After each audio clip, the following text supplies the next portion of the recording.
Ladies and gentlemen, today is November the 9th, 2025, and we are here to talk about the world. Current events, foreign policy, economics, you name it, we'll talk about it in another episode of World Discussion with Agent Smith. Smith. Hello? Yo. Hey, how are you? Doing well. Thank you for your patience off the back of that grueling hour-plus Dota game. No problem. Gave me more time to clean up my notes. Excellent, because we were very stuck. Backs against the wall, team is only able to defend their high ground, but high ground is very strong. Attacking is difficult. Attacking uphill is way more difficult. You don't have vision of what's up there as well. There's a chance that you miss your attacks attacking uphill. And then if there's like a castle or towers on top of a hill, geez, that's just untenable, even if you have a very strong force. And that, I think, it speaks to Defender's advantage and how timeless of a concept that is. That's a Sun Tzu Art of War concept. The reason that bandits are not allowed to run amok is because areas like castles keep them out. You have a castle, you have a few guards at the opening, and you just defend that, or you just close the door. That's very nice. So Dota has a lot of comeback mechanics that are similar to that. Each team gets a base that's fortified with a whole bunch of towers that have a lot of armor and health. So you can always run back there even if you have fewer troops on the ground.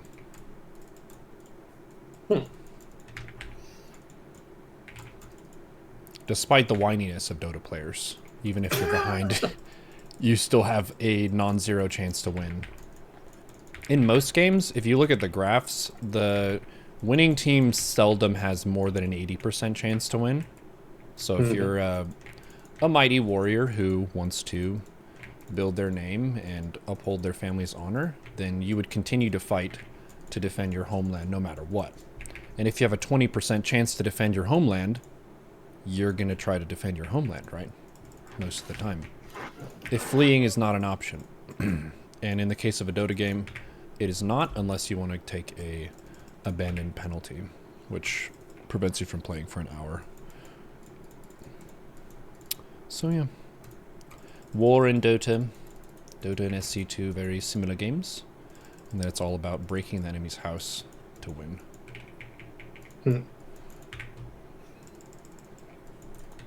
Aren't games usually an hour in Dota? Average match is 40 to 45 minutes. 40 to 45, okay. Yeah, so an hour game, it does happen, but it's pretty rare. It's more likely given their good defensive heroes in the game, just because it's harder to close out a match sometimes.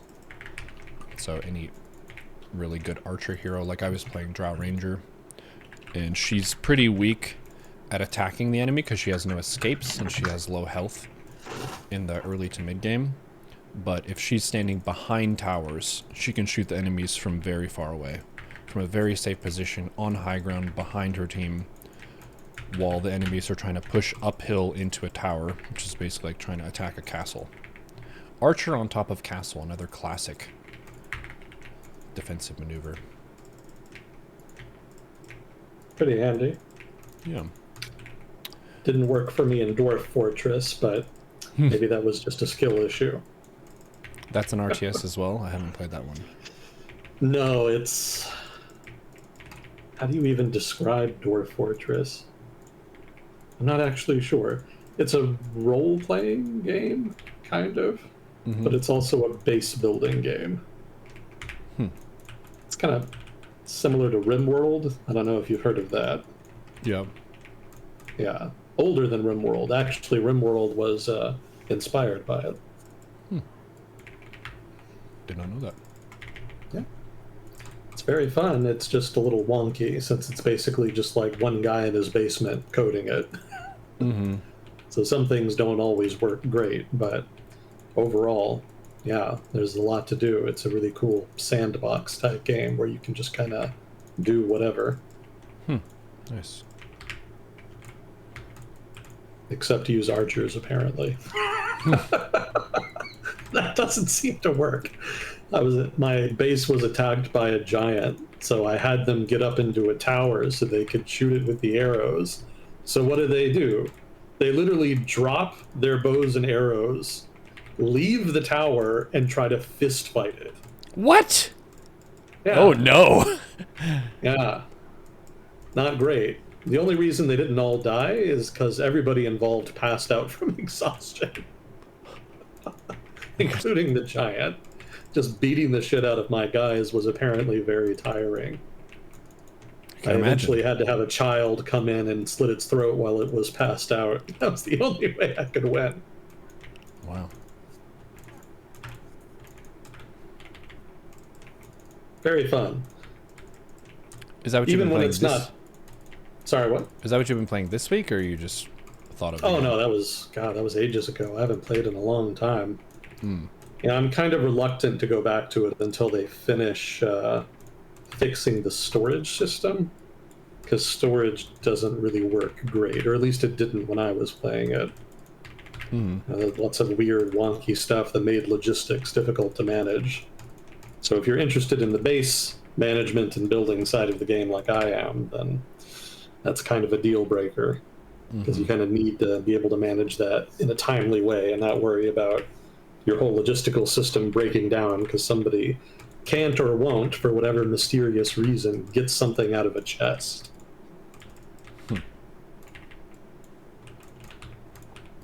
Yeah, a game being polished and fully working is something that you take for granted sometimes. Yeah. Yeah. Yeah, AAA titles are pretty good about that generally. Indie titles, on the other hand, can have more of a problem because they frequently don't have the same resources to look into stuff like that during the alpha and beta testing. Yeah. A forgivable offense if you're just, again, like a couple of guys working on a passion project. Yeah. That's one of the... It actually reminds me of the banter about the delay of GTA 6. And how that's something that is extremely expensive for them to do, but they're optimizing for the product's polish when it's released. They just want that to be a really smooth and effective launch, and they'd rather it be a late and expensive launch than a rushed and scuffed one, because we've seen a lot of games get heavily punished for having a weak launch, and then later they end up patching it and it gets better. I think Cyberpunk was also probably in that category, where it was definitely a groundbreaking game in terms of what it would let you do, but the functionality of it was so buggy that it was hard for people to just universally celebrate it as a great game. So the marketing exceeded the hype in that sense. Well, this is a problem with pretty much all modern games, especially the bigger budget ones, because there's a lot of pressure from investors to release the game sooner and start delivering a return on investment sooner. And the result is that games have increasingly been released before they were finished, effectively. You know, they say it's finished and they had to patch it after the fact for some bugs, but the reality is that it just literally wasn't done when they released it. And they have to patch it when in reality the patch is actually just them finishing the game. Many such cases, up to and including Cyberpunk. Yeah, Baldur's Gate 3 had that problem too. They were behind schedule, so it's a little more understandable with them. You know, their investors were kind of frustrated at how long it was taking to finish the game. And so they finally pressured them into releasing a little bit before they were actually fully ready, and the result is that the game you got at launch is mostly similar to the game now, but there was a lot of things missing. You know, generally not stuff that's too noticeable, but over time, you know, it becomes noticeable if you play it as much as, say, we have. Oh. So, like, a lot of the banter and dialogue in Act 3, for example, was not present on release. That took, like, 3 to 6 months for them to actually finish. Yep, but joke's on us. Most people didn't get that far into the game by that point, so... You didn't get to see the before and after. I know that I didn't, because I got to Act 3, but I sort of didn't want to complete the game just because I liked the feeling of active mystery, and then Honor Mode came out at around the same point. So I was like, oh, I'll just play Honor Mode now, which meant that I was chewing through Act 1 and 2 more often, and I wasn't really progressing my run that was in Act 3, so yeah, they basically got away with that because they already made such a massive game that even if they missed some pieces earlier on, there's still lots of time to sneak it in after. Yeah. Yeah, that's been the cheat that companies have been doing. So generally, it's best not to buy games on release these days. It's generally better to wait like maybe 6 months, a year or so that they can actually finish it properly. But it seems Rockstar, and going by what you were saying, doesn't really subscribe to that. Yeah, it's, from what I read, like one of the most expensive development processes of any game that's been made, because GTA 5 was so big, so they definitely didn't want to take a step back. And I was reading that Rockstar also has way more resources than I think any other like game company in the industry right now, in terms of what they'll throw at stuff. So they have that sort of deep stack advantage, is what you could call it in poker sense. Of you just have more money to throw around, so you can mitigate errors by just throwing more money at it. And the thing that you're mainly risking is inefficiency with your spending, but you're out investing other people in the field. I was thinking of a comparison between game development and sports, and how for most sports like hockey or the NFL or whatever, you have a budget cap on how much you can play your salary cap on what you can pay your players, so that there isn't one team that's just super OP because they buy out all the best players in the league. They have some limit on that. But with game development, I don't think there is any limit like that. So if you're a Titan, you can really throw a lot of resources at your project. Yeah, if you can get the investors on board.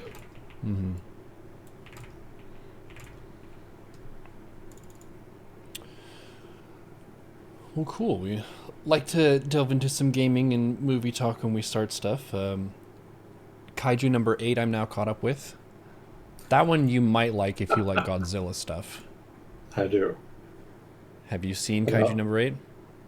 I have not, but I have heard of it, and I think I did actually just read the entire plot synopsis on Wikipedia at one point. Oh, So I nice. think I actually know everything that happens. But it's been long enough, I may have actually forgotten.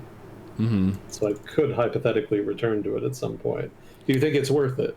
Yes, and the reason I think it's worth it, in chat you can agree or disagree, is the execution of the plot. The plot is a simple plot, but the execution of it makes it really good, especially for the main character. The music that happens whenever he transforms, and you know that he's about to shift the fight in their favor, is so good every time. It's very good. And the character is more relatable and likable than a lot of mainline anime right now, especially shonen. For a lot of shonen series, I feel like the main characters are just too young for me to really relate to anymore. It's like, okay, you're in high school. That's a long time ago for me at this point. And I left high school early, so it's not even a iconic time period for me. So to have the main character in his 30s is like, okay, he's lived through his 20s, he's done the dumb shit, he's worked for a while, and he's trying to figure out his purpose, and he's in the same bracket. So it feels more relatable, and the character's super awesome. The fights are awesome, and the sound is awesome. So it's fun to watch, even though I'm not like watching a masterpiece of a story. It's still a good Godzilla-like beat 'em up anime. Oh, okay. Um, Well, I'll put it on my list. yeah. Down, down, down. Only ever seems to grow. Yeah. I have a similar problem. Like, the list of recommendations of stuff that, in theory, you would like to enjoy, but you're unable to prioritize is Extensive. pretty extensive. Yeah, I've been biting chunks out of it. I decided to kind of take a break from some things and get the Disney Plus subscription. So I've been trying to get value out of that before I cancel it at the end of the month. Can I make a recommendation of what's on Disney Plus? Oh, go right ahead. Season 1 Mandalorian. Just Season 1. And the reason I say just season one is there's a major stylistic and kind of format change of the whole narrative in the later seasons, where it no longer feels like a space western. It feels like more of an epic. So it changes the tone quite a bit. But season one is so good because the Mandalorian, he feels like a regular adventurer. Like it could be you in a different timeline under that helmet because of how normal his problems are, how he has no force abilities at all. He doesn't have high standing in any organization that gives him networking advantages. He is simply an agent on the ground trying to hustle for himself and trying to upgrade his gear and stuff. So Mandalorian season one feels really cool in that sense because it feels like a level 1-ish adventurer. But he has a lot of defining characteristics that are built on Mandalorian lore. So the Mandalorians, I don't know how much of a Star Wars nerd you are. They're kind of like space Spartans, basically, where they're trained from a young age to be prepared for battle, and a lot of their standing in their society is based on their battle prowess. So just kind of that kit. And they have a strict code of you don't take your helmet off in most cases. So in the show, when they do that, pissed off a lot of people, but it's very good. Season 1 Mandalorian I would recommend from Disney Plus. Probably my top recommend of everything on there I can think of. Gotcha. Yeah, I think that is on my list somewhere, but easily the top thing I wanted to get to was Andor. Oh, yeah. Which I have done. So Mandalorian could be next. Nice. I think this past week, though, it was mostly Aliens and Predators. Getting caught up on all that. Yeah, I had not seen Alien Romulus yet. Oh. So I knocked that out. What did you think of that? It was good. I think some critics said that it wasn't entirely original. I think there's some substance to that. It certainly did kind of go out of its way to try to highlight some of the high points of the franchise. And I kind of have mixed feelings about that. But, overall, I thought it was a good entry point for newer audiences. And if you've never seen an Alien movie before, Romulus is not a bad start. And some people are averse to going back and watching older movies, which I guess is what the original Alien and Aliens movies are now, old movies. They still seem pretty new to me, but I guess that's just what happens when you start pushing 40. But yeah, Romulus I thought was decent. I think the director did a good job overall. I think I watched, what was the other one? Prey. Have you heard of that? Is that the one where there are a bunch of animals and stuff in a Predator movie? Yes. I see. No, I did not see that one. Okay. Yeah, I think that's pretty good. It's not without some flaws, but overall, I think it's probably the best entry in the franchise in a while. I mean, anything is better than The Predator. That was a low point. So they pretty much had nowhere to go but up. What, the first one? No, the first one was just Predator. The Predator is one of the more recent sequels that was made maybe like 5-6 years ago or whenever. And man, that was bad. That was real bad. So Prey was a nice break from that. I think they did a decent job with it. What else did I... Oh yeah, Alien Earth. I finally watched that too. I was kind of interested to see where they would go with it. That's actually a TV show, not a movie. I think I mentioned wanting to watch it at one point some time ago, and people in chat kind of warned me off of it, and yeah, I can see why. I've seen opinions on it kind of divided online, but personally I did not like the writing. I found it to be very weak, but that's just me. There was one episode I did like, though. If they'd added 30 minutes to that episode and kind of cleaned up the rest, that would have been actually a really good Alien movie. Kind of wish they'd just done that. Let's say la vie.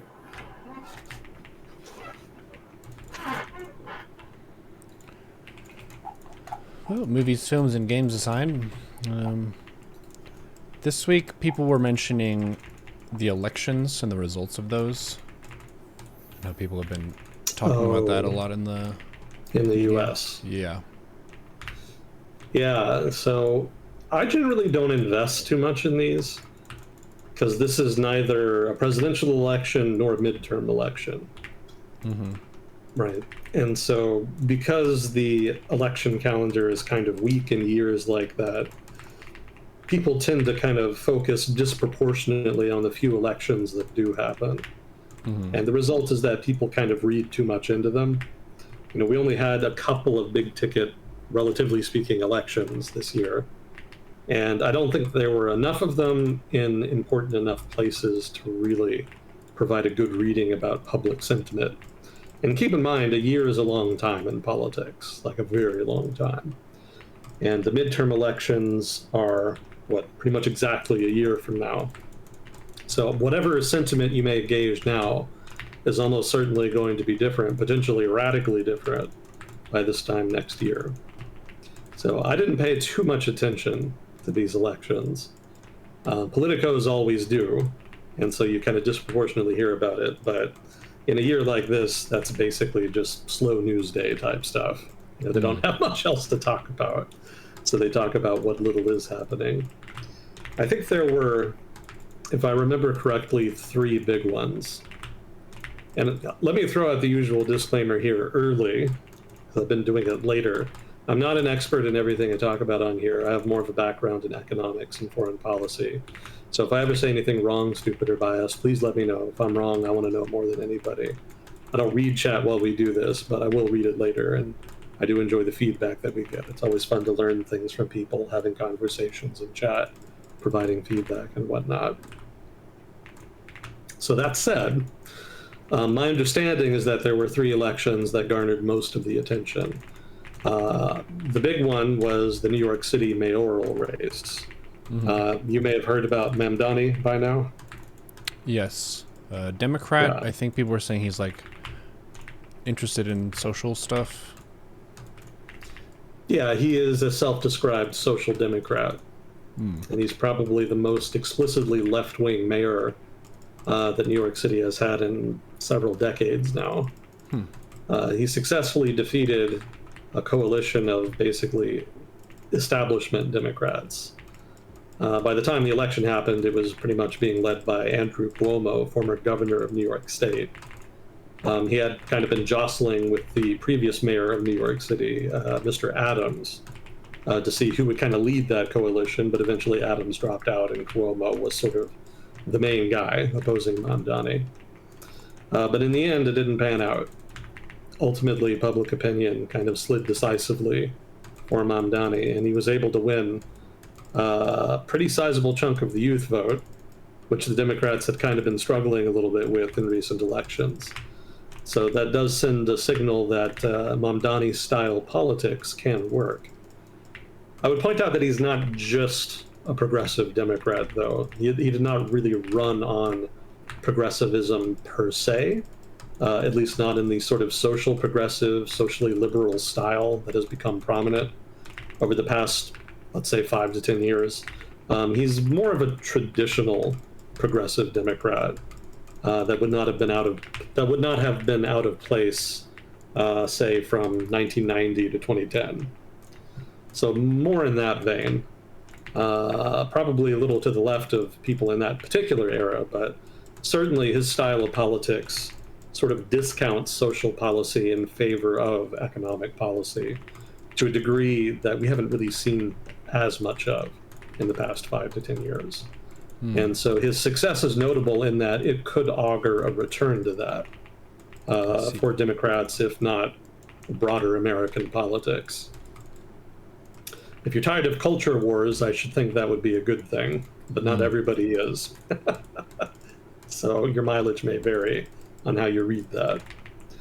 I don't know how much Mamdani is really going to be able to do as mayor, because there's only so many options you have in that capacity. And I think in New York State, there are rules that actually restrict the ability of New York City to kind of do its own thing in some regard. I was reading that if Mamdani wants to raise taxes, he's going to have to get permission from Albany. That is to say, from the state of New York, which kind of surprised me. That's definitely not how things work here in Texas. So he had an ambitious campaign platform. He wants to freeze rent, do more subsidized rent control. He wants to have city-owned grocery stores, if I remember correctly. Also I think there was childcare of some kind. I don't remember the specifics of it, but some kind of city-subsidized or run childcare thing. So nothing that's necessarily surprising. The only surprising thing is that he ran on that platform and actually won, which is a bit unusual for progressive politicians like that. So how much he's actually able to do, we'll see. I don't think it'll be all that much. But the broader ramification is that he has kind of proven that this style of politics can win in modern day America. And there could then be copycats. Now, of course, that'll differ depending on the district. Obviously, New York City is a pretty unique electoral space in the United States. Probably not a lot of places that lean quite as left. But even so, I think it could be a signal. So whether or not it is, I think, is the big takeaway here, the big question. So other than Mamdani, let's see, the other two elections, one of them was in Virginia, I think. And I want to say that was an election for Attorney General. I thought maybe it was governor, but something tells me it was the AG for some reason. There was some controversy over it because the Democrat running had some emails that were leaked in which he seemed to pretty explicitly endorse political violence, which was a bad knock against him. But from what I heard, I think he did end up winning. Yeah, chat can correct me on that if I'm wrong. I don't think I received a full update on the Virginia election. Most of the commentary coming out of the November elections was about New York City, unsurprisingly. And I think the other one that people were paying attention to was the California referendum. That was a vote on whether or not they would go forward with redistricting.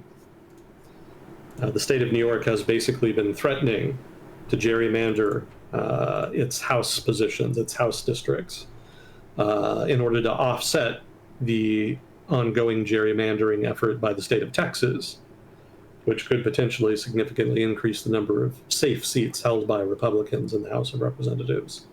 So California wants to offset that, but if they want to do it, they're going to have to pass the referendum, which I believe they did.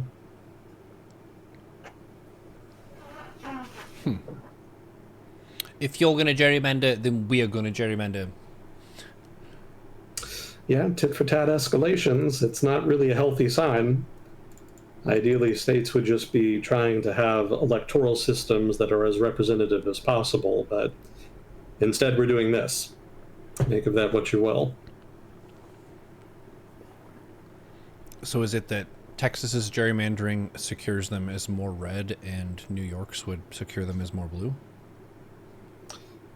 California. Sorry, yeah, California. Yeah, that's the idea. The balance of power in the House of Representatives is pretty close right now. It's a difference of just a couple of seats. That is to say, the majority the Republicans hold is just that of a couple of seats.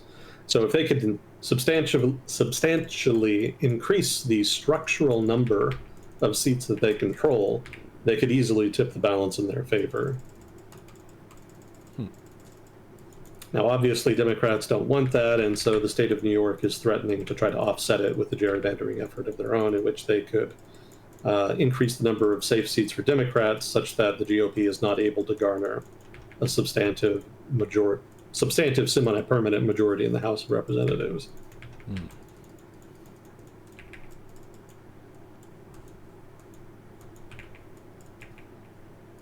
And of course, there's the ongoing Voting Rights Act case that's still before the courts that could also have an impact.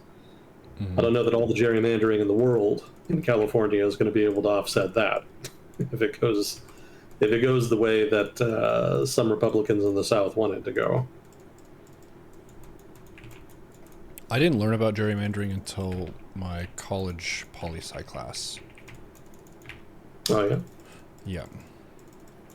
And I was like, man, this seems like really manipulative of outcomes and not quite as representative of how the people are just on the land. And the professor's like, yes. Correct. That's right. And they still do it. Yeah, it's one of those legacies of having a first past the post electoral system. I would point out, because there's a lot of reformers that rag on it, that even a sort of modern electoral system of the style that you would see in Europe generally does still have districts like this. It's not the case that modern systems completely abandon first past the post system and embrace fully a purely proportional voting system. And generally, what they have is a mix. They'll have both to varying degrees. That's meant to basically prevent the most populated parts of the country from overpowering completely sparsely populated regions that may have regionally distinct interests that they would not be able to operationalize in a purely proportional voting system. So basically, rural areas do get some special consideration, even in a modern electoral system. And that's not really that unfair in the grand scheme of things, because realistically speaking, cities would dominate a purely proportional representative system. And cities, for better or worse, just are generally not that in tune with rural interests, which do tend to be fairly distinct, not just because of culture war stuff, but just economically. A lot of people just are not aware of how rural economies work and what they need.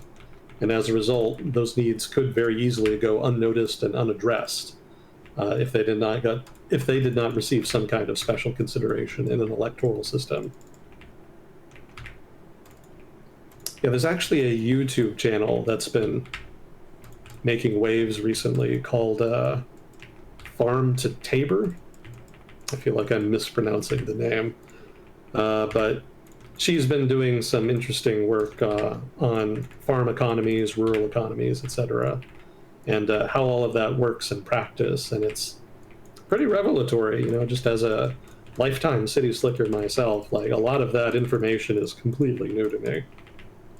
It's just not stuff you ever really hear about here in the city. So if you're interested in what rural economies look like and why they're distinct from urban economies, to the point where special electoral consideration is debatably deserved, then definitely check her stuff out. Cool. I live in a rural area now. Yeah, what is the economy like where you live? What do they do there? My specific area is heavy on tourism. Tourism. Because I'm close to Mount Rushmore and stuff. Right. Yeah. But South Dakota as a whole has resources in the ground, not a crazy amount, but there used to be gold here at one point in time. And then there's a good bit of ranching as well. The area is super cold in the winter, so the only things you can really do for ranching are very cold hardy things. So a lot of British varieties of cattle work, because England's pretty cold. I think winter wheat, isn't that a thing up there? Maybe it is, but I haven't seen something like that just driving around. Okay. This area is very rocky and rugged, so it doesn't have as many open fields that are good for farming. Gotcha. Yeah, I think between the two Dakotas, South Dakota is much poorer, as I recall. Yes, that sounds right. North Dakota, I think, still has a lot of fracking. They found a big deposit up there a while back, and they've benefited from it pretty tremendously. South Dakota doesn't seem to have benefited from that. And they're also hurt a little bit because they have a very large, what was it? I think it's a Lakota reservation, Native American reservation. And those are always, just almost always, impoverished to the point where they kind of weigh down statistics a little bit. Are you close to that at all? The reservation? Yeah. I don't know exactly. You might visit it sometime. Could be an interesting trip. Yeah. If it's not too far away. It's a relatively big state. Yeah.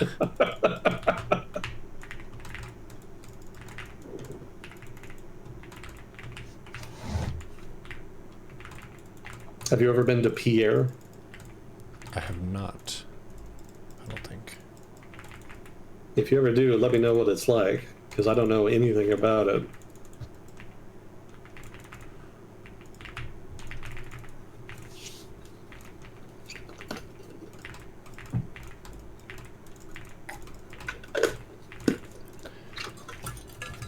Well, chat also asked about a...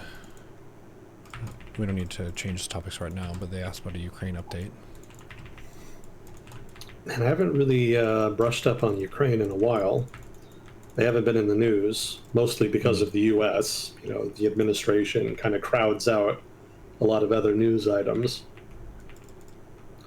I hadn't heard anything new. As far as I know, it's pretty much status quo ante. I know the Battle of Pokrovsk is ongoing. But, you know, whoever wins or loses that, I don't think is going to have, you know, a big bearing on the trajectory of the conflict. Yeah, I think the big thing I had been following was the negotiations over a potential ceasefire, you know, that kind of stuff, but that didn't go anywhere. As far as I know, that's just happening in the background. And I don't expect it as of now to really go anywhere. I did have some Ukraine adjacent news, which is that Trump went to Hungary and met with Viktor Orban, the prime minister of Hungary. And they actually... Huh? How did that go? Depends on your perspective. I mean, they hashed out an agreement regarding sanctions that's going to basically exempt Hungary from a number of Russia-related sanctions.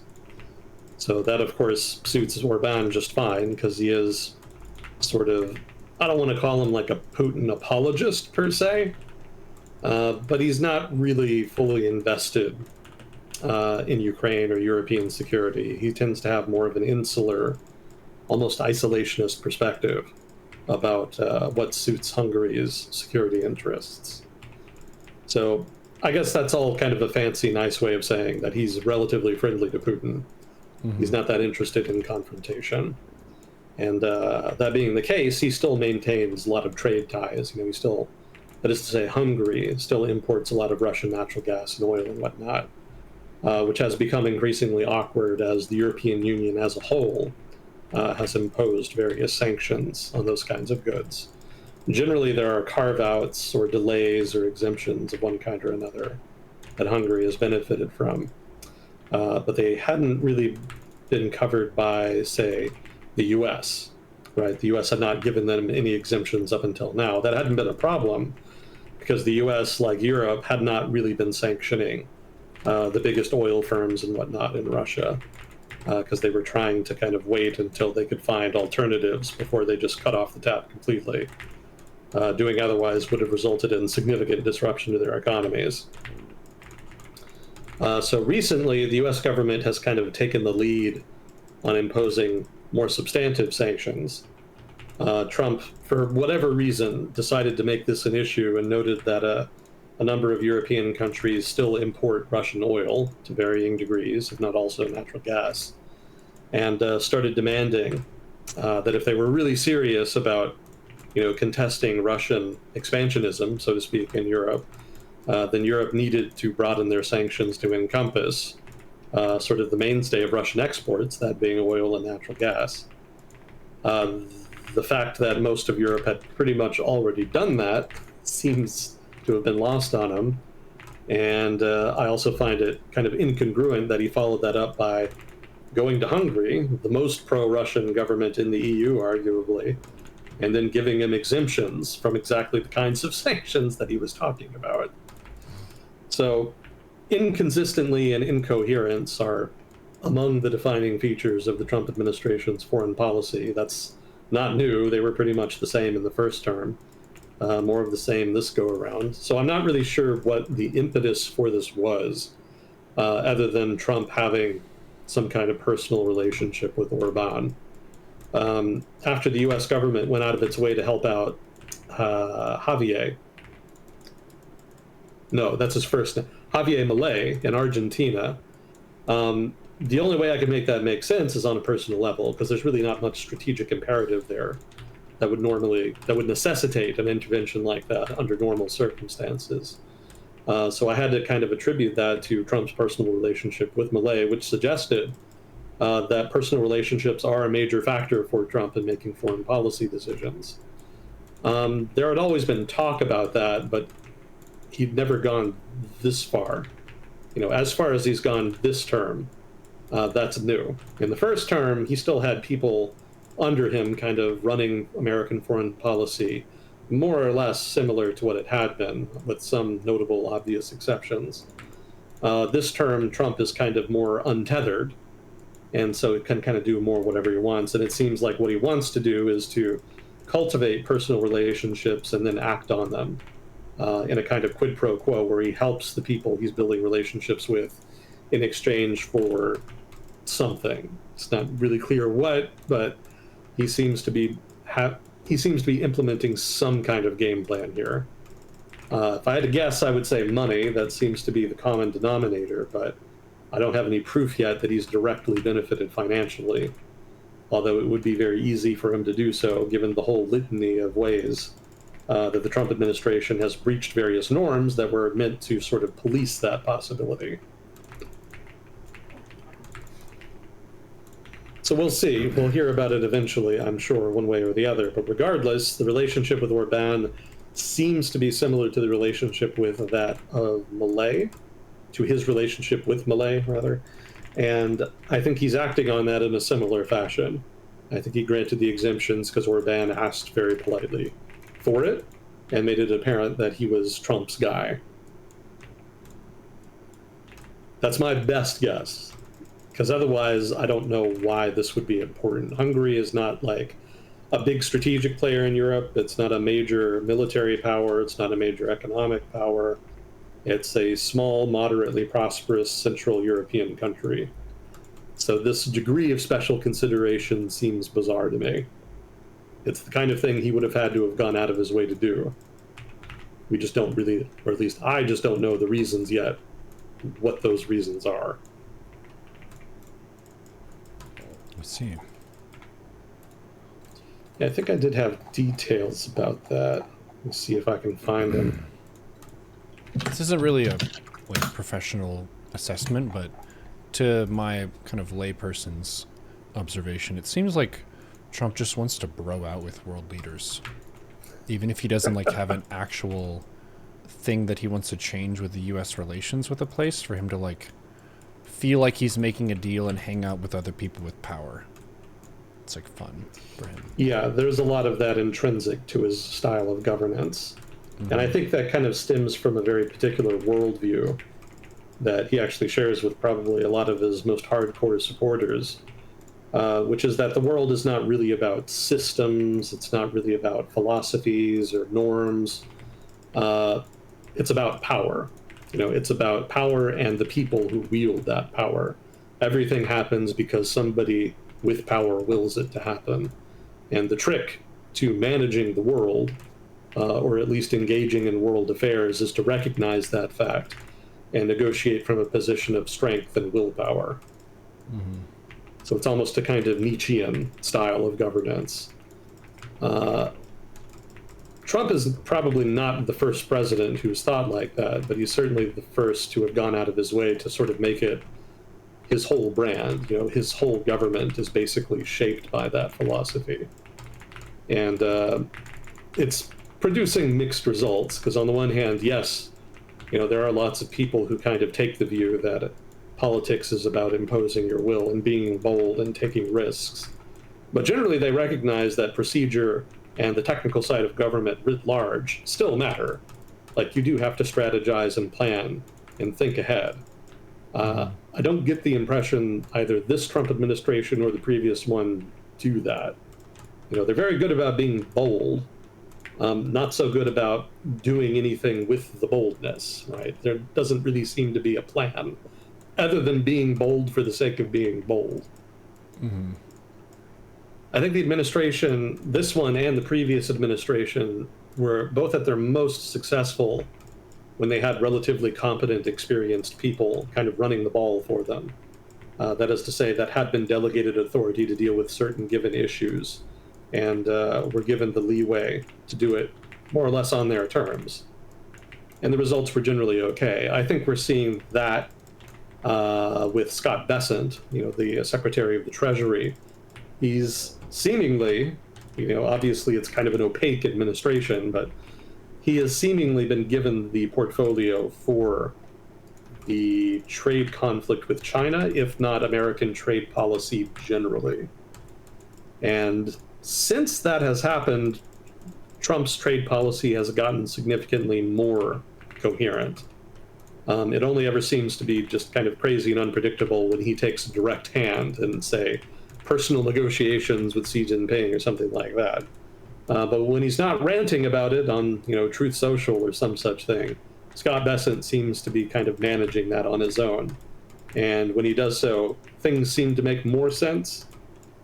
I noticed something similar with Marco Rubio in the Department of State. So long as he's left alone and can kind of do his own thing, like, he sounds like a relatively normal Secretary of State. And he seems to be doing relatively normal sec-state type of things. It's only when his boss kind of intercedes that he has to kind of work around him, and things get weird again. So the common denominator is that Trump himself seems to like to micromanage, and that kind of fits with the governing philosophy I described, because again, if you think that power is just all about people, that it's all about sitting down, having negotiations, talking to people, and shaking hands, and everything else is just bullshit. The trouble, of course, is that micromanaging bosses are the worst.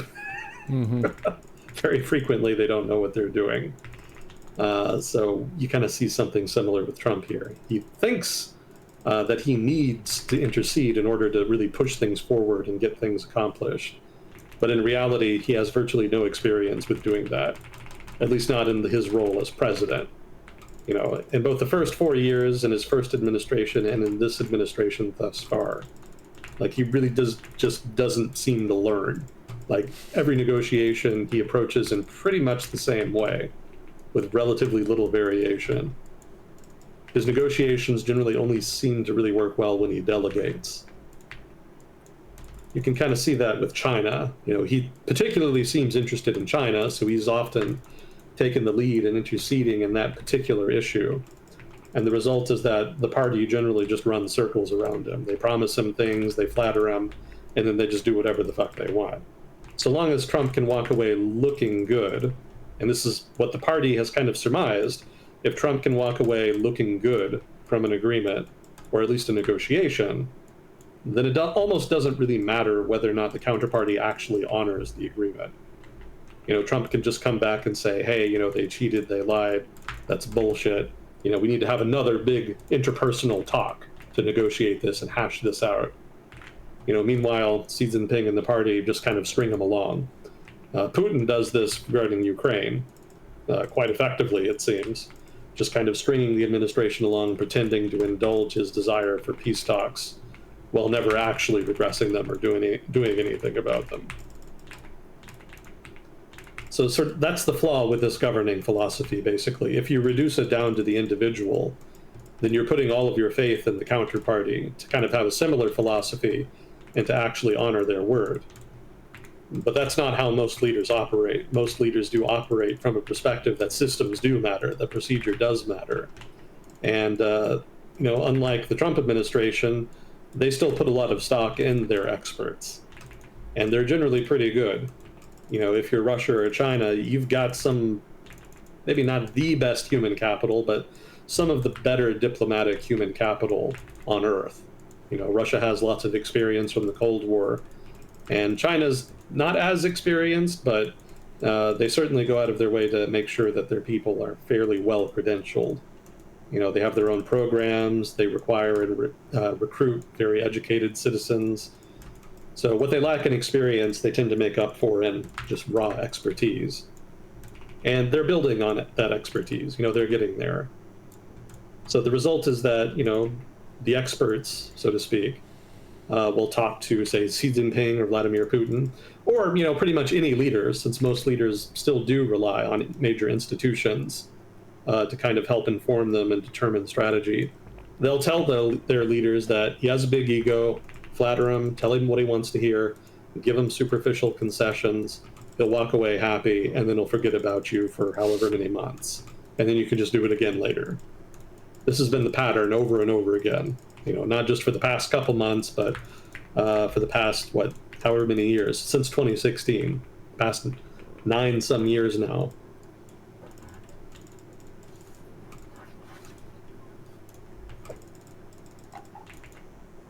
So my guess is that this is basically how he's dealing with Orban here. Mm-hmm. Orban, you know, said some sweet things and then said, oh, hey, can you help me out with this? And so Trump is moving ahead and doing so. What kind of quid pro quo he gets out of it, not entirely clear. It could be, and this is another sort of spin off of his governing philosophy, that he just really likes deals. He's mentioned multiple times over the past 10 years that he's really good at making deals. And he seems to kind of make that an important focus when he's dealing with foreign leaders. There always has to be some kind of quid pro quo after an agreement like this. They never seem that substantive to me. Like, these are not the equivalent of full negotiations to work towards a common goal that is mutually beneficial for both parties. Those kinds of agreements stick and actually do move the needle on major public policy issues. I've never known Trump to do that in either of his administrations. Like, these little deals here, he seems to think that they're big deals, but they very rarely last or go anywhere. So in this case, this is a decent example. The agreement with Hungary here involves basically purchase agreements and a currency swap agreement. So the purchase agreements involve Hungary buying $600 million in U.S. liquid natural gas. There's also a number of things involving the American nuclear industry for whatever reason. Hungary agreed to buy $114 million worth of nuclear fuel rods from the United States. They're not going to buy exclusively from the U.S. They have traditionally bought from France and Russia. They'll still be allowed to do that, but they're just going to diversify basically to include American rods. They also agreed to spend somewhere between $100 to $200 million on U.S. technology that will allegedly extend the service life of short-term storage of spent nuclear rods. And then Hungary also committed to buying 10 modular nuclear reactors that will be worth about $10 to $20 billion. Now, beyond that, Hungary was also also is going to benefit from, this isn't benefits, there's the currency swap agreement. In addition to the purchase agreements, there was a currency swap agreement similar to the one that the Trump administration negotiated with Argentina. And I didn't get the dollar value, but it'll probably be at least a couple $2 billion. So these are all things that Hungary gave up, except the currency swap agreement, which is kind of mutually beneficial depending. U.S. concessions involved Hungary getting an exemption from U.S.-Russia sanctions for 1 year. So it's not permanent, but they do get a 1-year exemption from sanctions so they can continue buying, whatever they want from Russia unmolested by the United States government. The United States will also exempt Hungary from all nuclear sanctions, very specifically here. So they will be able to buy Russian nuclear equipment. Now, nuclear comes up here because Hungary did invest pretty significantly into nuclear power. over the past couple decades, and mostly they bought Russian nuclear technology, reactors, tech, whatever. So that probably is why nuclear comes up a lot here. I don't think that Trump himself necessarily benefits from this, or the United States. Nuclear technology is one of the US's biggest export items, like one of the biggest single categories. So it makes sense that a US president would push another country to try to buy this stuff, to increase imports of American nuclear tech. But my issue is that I've never seen presidents push it this prominently. And I'm not sure what the impetus for that was. It seems weird to me. LNG makes more sense. LNG is a major industry in the United States. It has a lot of political power. It's not uncommon. It hasn't been uncommon for the past 10 to 20 years for U.S. administrations to kind of go to bat for it. But the nuclear industry has not been nearly as impactful in terms of its ability to lobby and get its way. It's still basically hobbled by government regulations like it's always been, or at least has been for the past 30, 40 years. So the fact that Trump suddenly makes it a imperative, priority rather, to kind of go to bat for the industry and drum up some business for them kind of came out of nowhere for me. I'm not sure what caused that. Not entirely sure this will even really be all that beneficial for them. The modular reactors are the biggest thing. That would certainly be helpful, but the issue there is that modular nuclear reactors are still pretty new, and I don't know if they're really ready for prime time yet. If you don't know what modular nuclear reactors are, they're basically just small nuclear reactors. Small is better because you can basically set them up faster. Creating a full nuclear reactor involves getting a whole bunch of land, permits, etc. It's heavily regulated in pretty much every country. The regulations regarding smaller nuclear reactors are somewhat laxer and also don't require nearly as much, basically, startup cost. If you're going to buy a bunch of land to build a reactor on it, smaller is better. You can find smaller lots readily, whereas larger lots, big enough for a full nuclear reactor, that's relatively difficult. Now, buying land is often one of the biggest problems delaying projects, either with nuclear or manufacturing or whatever. The more cumbersome that process is in a given country, generally the longer it takes, and it can add months, years. It's often prohibitive in terms of its impact on a given project. So modular nuclear reactors are a nice way to sidestep that, among other things. So it'll be nice for the American modular nuclear reactor industry if this actually moves forward, but I don't even know if that industry is really ready to start exporting yet. It's not even clear just what this deal really is meant to do here. Basically, it's not a treaty, right? So this is just handshake agreement, again, as per Trump style, which means that technically the Hungarian government doesn't have to do any of this shit. Obviously, that would mean risking the exemptions from the sanctions, but keep in mind the exemptions are only for 1 year, and these commitments, the purchasing agreements, we don't really have a timeline for those.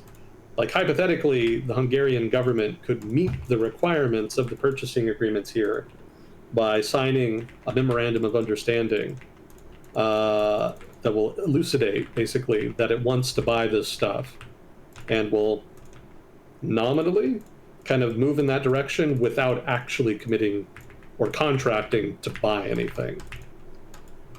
Now, maybe the US government doesn't like that and pressures them to actually take substantive steps to move forward with the purchases. But given Trump's attention span, debatable, and it could well be a risk worth taking if you're the Hungarian government. All of these purchases are going to be expensive, especially the modular reactors. So, if you want to get out of it while still benefiting from the sanctions exemption, just kind of make some theater where you look like you're moving towards a purchase while never actually closing the deal. And that could involve spending a lot of money. They could spend hundreds of millions or even a couple $billion going through that process. But so long as they don't end up actually going through with the purchases, they'll still save money. Because again, it was for the modular reactors a $10 to $20 billion commitment. So as far as cost benefit analysis goes, anything short of that is going to save them money. So they could spend $5 billion bullshitting the American government into thinking that they want to buy stuff and then withdraw later on, and it'll still have been worth it for them. Playing for time is one of the most common strategies dealing with the Trump administration.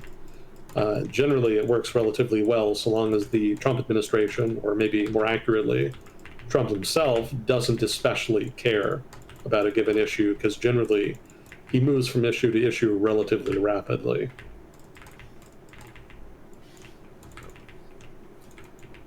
So we'll see if this is a real agreement that actually involves the participants doing the things they promised to do, or, in my opinion, the more likely outcome, they just pretend to do some of this stuff for a little while, and then the agreement breaks down or is just forgotten, depending on which is more convenient.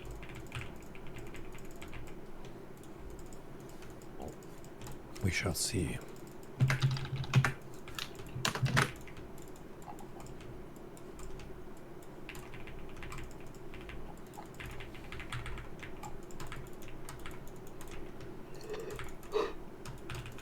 The original question was a Ukraine update, and again, that's basically as close as I can get. Mm-hmm. Technically, this maintains Russian influence in Hungary, and also basically allows Hungary to continue getting away with not really being invested in Ukraine's defense and being fairly Russophile in its foreign policy orientation. I don't imagine the European Union is going to be really pleased about that, because they've been trying to pressure Hungary in fits and starts here and there, but they have been trying to pressure them into being more conciliatory about the Ukraine issue.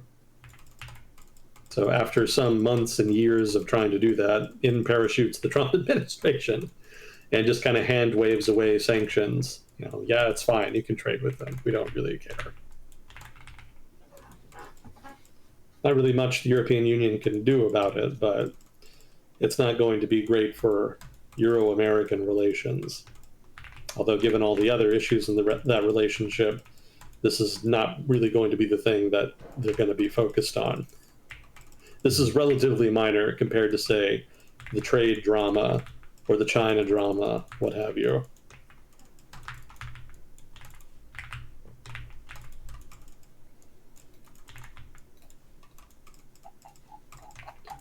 Was there anything else in particular you wanted to get to? I don't think there was anything else that stood out to me personally this week. Chat, if you have questions, you can pass them along. I was personally a little bit curious about if the Myanmar/Burma situation had developed at all in a while. It has. I don't remember if we talked about it or not. Well, basically, government forces have been taking back ground recently. They've been pushing the rebels back in a number of places. And the reason that they've been able to do that, after having basically been on the defensive for so long, is that the Chinese government has decided to kind of go all in on supporting the junta. The Chinese government had kind of been standoffish about the conflict for pretty much of it since it started. But they did still, well, they weren't comfortable with having what amounts to a failed state on their border, with an extreme amount of violence happening. But they also didn't want to intervene because they were concerned about potential pushback, blowback, etc.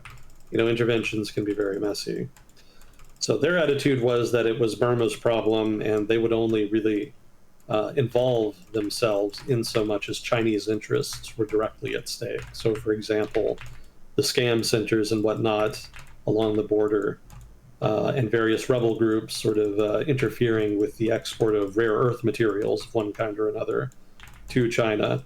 Those are the kind of things that Beijing reacted to.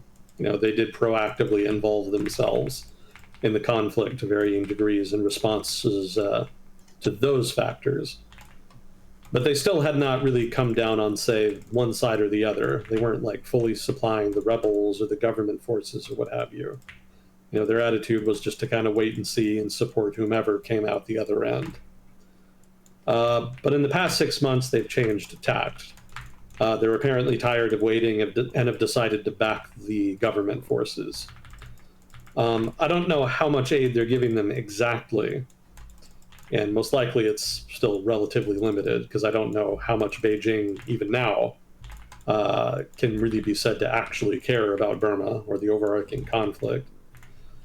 So I suspect their issue is that they just want things to quiet down so that their interests in Burma can kind of return to being unthreatened by prevailing violence of one kind or another.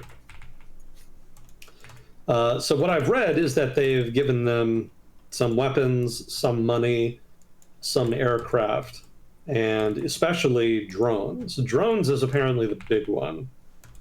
The Burmese military had already had access to drones, but now they're getting significantly more. And they've been using them to good effect in order to kind of in order to penetrate rebel positions. And they've been successful enough in doing so that they have pushed the rebels back and retaken some territories, relatively small territories, but gains nonetheless that they had lost earlier in the conflict.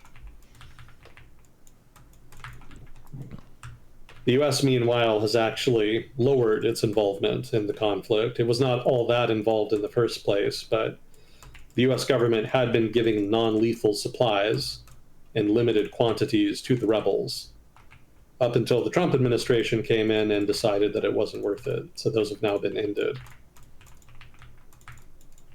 Now, whether this is going to be enough for the government to really change the trajectory of the conflict and actually successfully reconquer Burma effectively and reestablish their writ, that's unclear. We don't know if that's going to be the case. They've got the wind at their backs for the moment. They've got the momentum, but that could change. And again, even with the extra support they're getting from China, they've still got a long way to go. They've still basically lost control of the periphery of the country. The government still controls the center of the country where most of the people live and whatnot.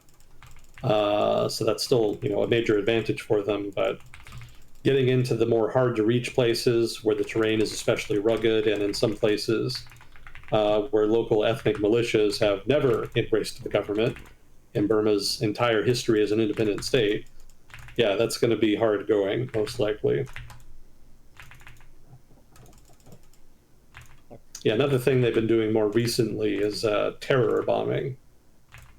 They hadn't really had the fuel or the aircraft before China started re-upping them recently, but now that they have been resupplied, the tempo of their bombing has increased. They've gone out of their way to attack villages, towns, even cities that are suspected or even just explicitly known to support the rebels or to harbor rebel activity. And so they'll send in aircraft and just kind of bomb them casually. And the idea is to basically deter people from fighting, from helping the rebels, etc.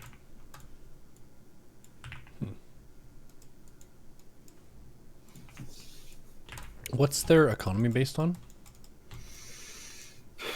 It's still mostly agricultural last time I checked. So a lot of rice production, I think. It's probably the single biggest item.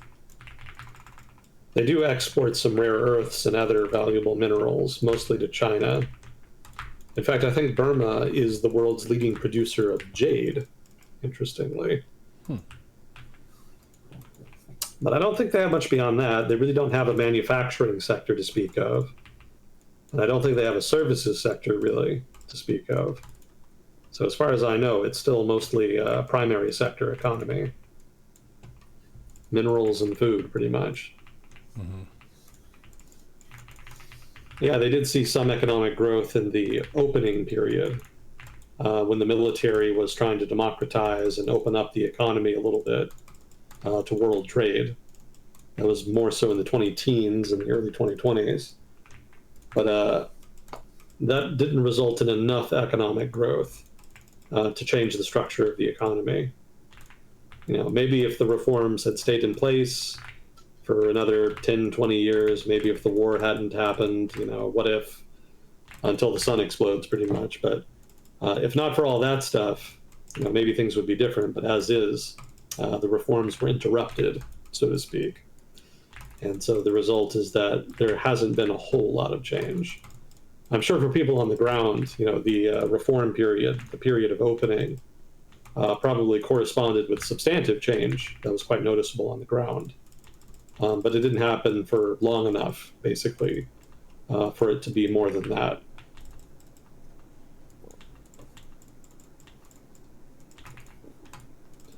Yeah, Burma has never really been an especially wealthy country. Exports have pretty much just been raw resources since independence, not much else. It's kind of up in mountainous terrain, right? Yes and no. Big chunks of the country are very, very rugged and mountainous. In that sense, yes. But most of the middle of the country is comprised of the Irrawaddy Basin. So the Irrawaddy River is the main river in Burma. It runs north-south.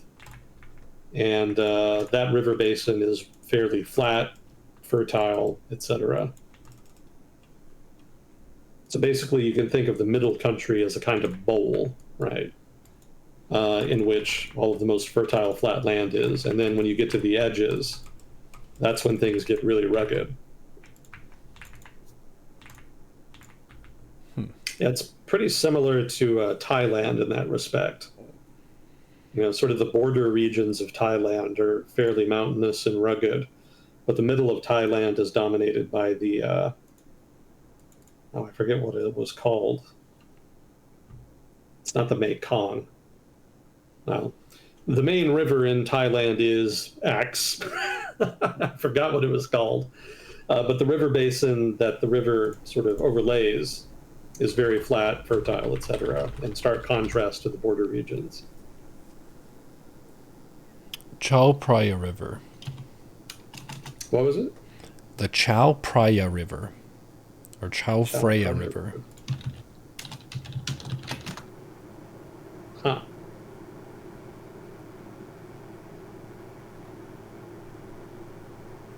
Low alluvial plain forming the center of the country. It flows through Bangkok. Cool.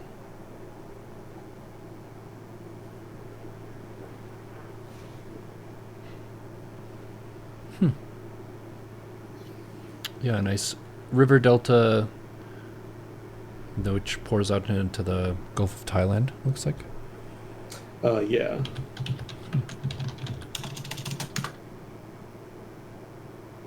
Cool.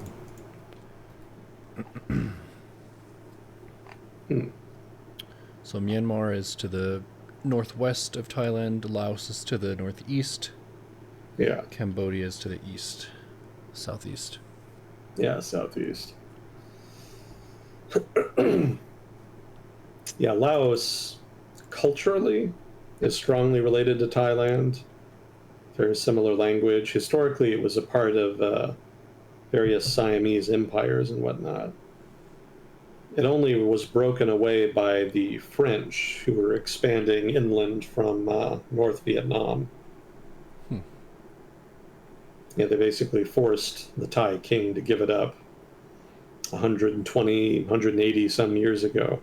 Sorry, that's 100 to 120 years ago, rather. Late 19th century, basically. That's also how the French got Cambodia. Cambodia had been kind of a vassal state to Thailand, but the French peeled it off and incorporated it into French Indochina. What leverage did the French have in taking that much territory? Guns. Yeah, they had a more powerful military. So the Thai government was not really well disposed, or just well displaced rather, to resist them. Yeah, Thailand had it rough at the time because they had the British to the west in South Asia, and then they had the French in the east. And so their best play was not to fight with them, but rather to play them off of each other. And ultimately, that was a winning strategy. That was one of, if not the main reason Thailand was able to maintain its independence. One of only a handful of countries that made it out of the 19th century without being colonized by Europeans. Mm-hmm.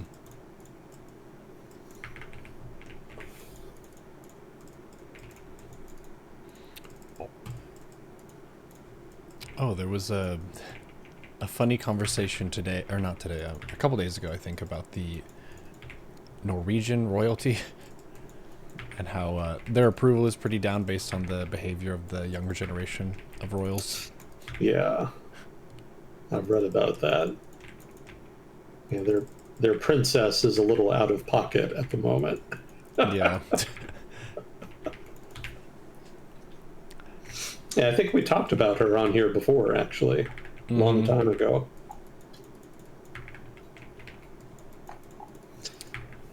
I'm trying to remember a little more about Southeast Asia, up to and including the river that runs through the middle. There's some particular name I'm trying to remember. I guess it's not the river that runs through Bangkok. I'll look it up later. But anyway, Southeast Asia is interesting historically speaking, not just because of European colonization, but historically it's been a fairly violent place. Lots of jostling between the different regional powers in Southeast Asia. It's kind of similar to Europe, actually, in that regard. Just centuries and centuries of countries kicking the shit out of each other. Yeah, Thailand has been a constant. They've managed to continue to exist for, what, like 1,000 years? A little over 1,000 years? Burma's a little messier. One of the interesting things I read about Burma is that on its southern coast, I think it was, there was an indigenous population that called themselves the Mons. And they were apparently, from all accounts I've read, very civilized, literate, artistic people. And they were easily one of the more advanced early civilizations in the region. Their trouble was that they were completely overtaken, conquered, and subjugated by sort of Asiatic people from the north who migrated south and eventually were able to conquer them. And it was those people that actually formed the current majority ethnic group in Burma, sort of the ethnic Burmese. The Mons were around as a significant, important minority for a long time, but they've since basically disappeared and assimilated into the larger ethnic Burmese population. But that was sort of an early taste of the more militant side of Burmese history. That's kind of an ongoing theme. A lot of governments in Burma's history seem to have been very interested in expansionism, and as a result, very frequently ended up clashing with the Thai kingdoms to the southeast. So that was one big rivalry in Southeast Asia. Another one was the rivalry between Thailand and Vietnam. They fought over the territory between them for many centuries as well. Trying to remember what specific. I think Cambodia might have been one object that they fought over. Laos obviously would have been another one, but that's just because it was between them.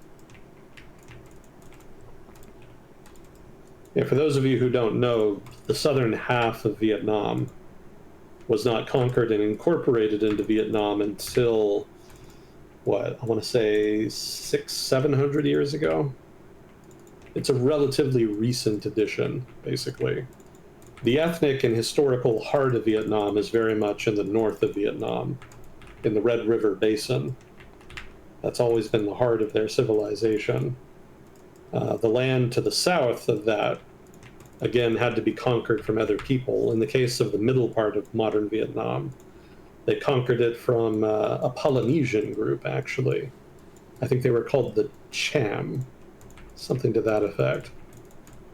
They kind of had a coastal maritime kingdom there in the middle of present-day Vietnam that the Vietnamese were able to conquer. And from there, they moved south and went to war with the Cambodians.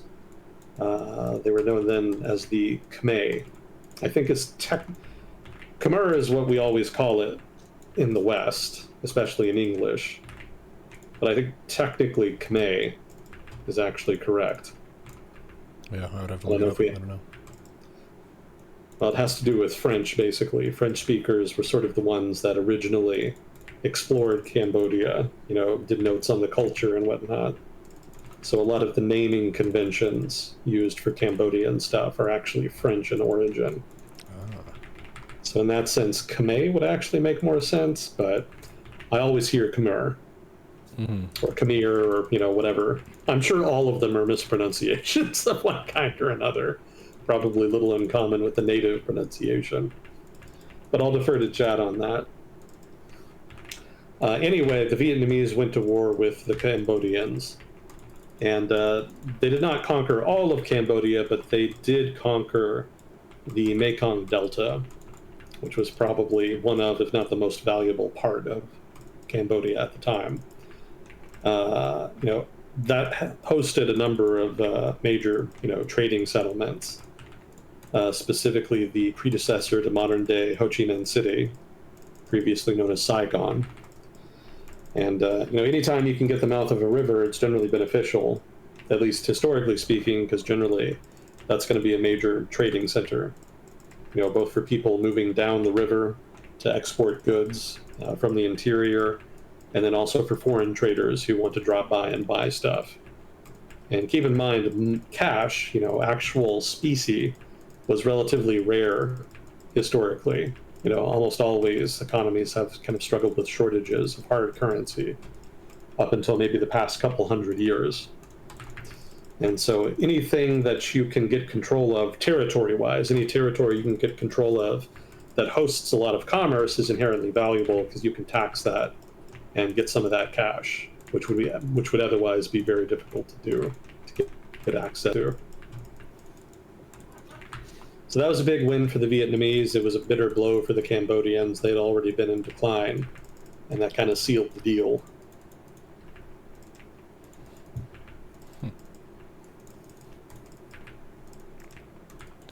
Yeah, Filipinos Indonesia are just- Polynesian.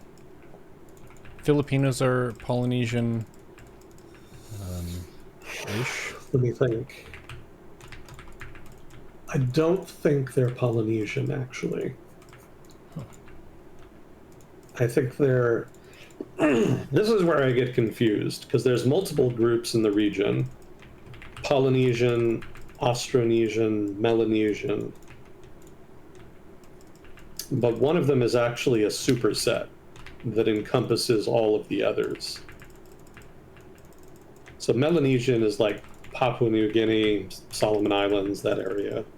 And then Austronesian, I think, is technically big chunks of Southeast Asia. And I think, so it could be that you're right. Polynesian may be the superset. Polynesian may be sort of the broad term for all groups in the region. So in that sense, you would be correct. They are at least descended from Polynesians or are Polynesians themselves. But I think Austronesian is the more specific subgroup.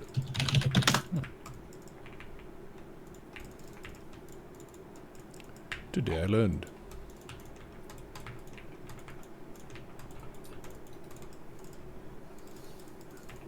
Yeah, Indonesia and the Philippines are closely related in that regard. They're not exactly the same ethnic group, or more accurately, groups, but they're pretty tightly related. I think, technically, Malaysians are part of that group as well.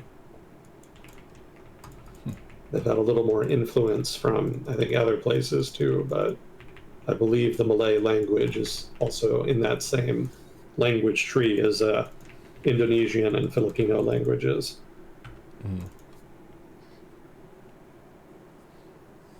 It's kind of a messy region because it was heavily colonized by anybody and everybody.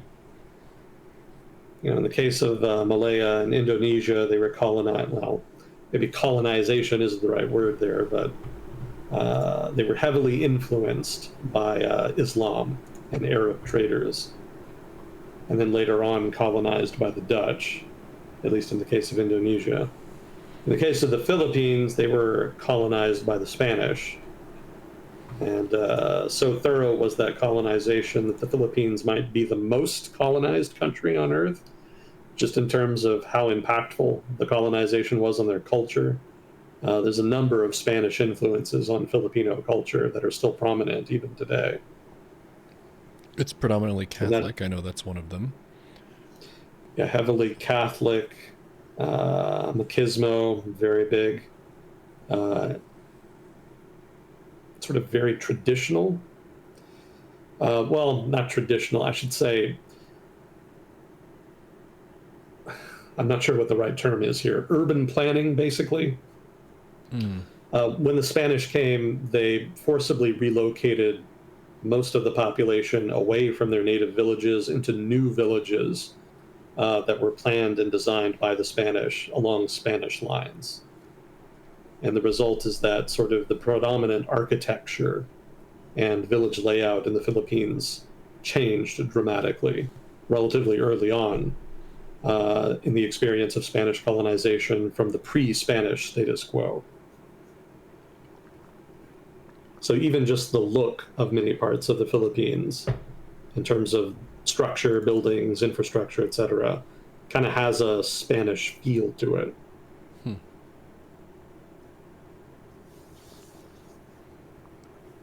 And then, of course, on top of all that was 100 years of American colonization, which also had an effect. Was that after? Oh, yeah. Oh, yeah. Spanish colonization started in the 1500s. Wow, that's and really lasted, early. yeah, very, very early, and lasted about 500 years until the late 19th century. So the Spanish were there for a very long time. That's another reason why their cultural footprint is so much larger in the Philippines. The United States just came in really late and was only there. Actually, it wasn't even 100 years, was it? It would have been like 1898 for the Spanish-American War, in which the United States acquired the Philippines, and then the Philippines got its independence in 1946, I think. So it was more like 50 years of American colonization. So not all that long in the grand scheme of history. So the impact of American colonization was less cultural and more institutional. You know, the Spanish influence kind of remains today, but a lot of the systems of government that the Spanish created were discarded in the American period. And so the Filipino government today is actually more modeled on that of the United States. And so that is the principal legacy of the American period. Also English, there's that too. I guess that's pretty important as well. The Philippines has one of the largest numbers of English speakers in the region. And part of the reason for that is just because when the United States there, they shifted the language of government and commerce from Spanish to English. It's actually kind of awkward because historically the most educated people in the Philippines spoke Spanish. You know, that was sort of the prestige dialect. That was the language, again, of learning, of government, of the elites, etc. And so as a result, almost all of the Philippines' historical documentation is actually written in Spanish, which is a problem because most people speak English now. You know, they're taught Tagalog, their native language, and English. Generally, hardly anybody learns Spanish anymore. And so Filipino historians kind of have a difficult problem, which is that if they want to do their jobs, then they have to learn Spanish on top of all their other languages that they have to learn.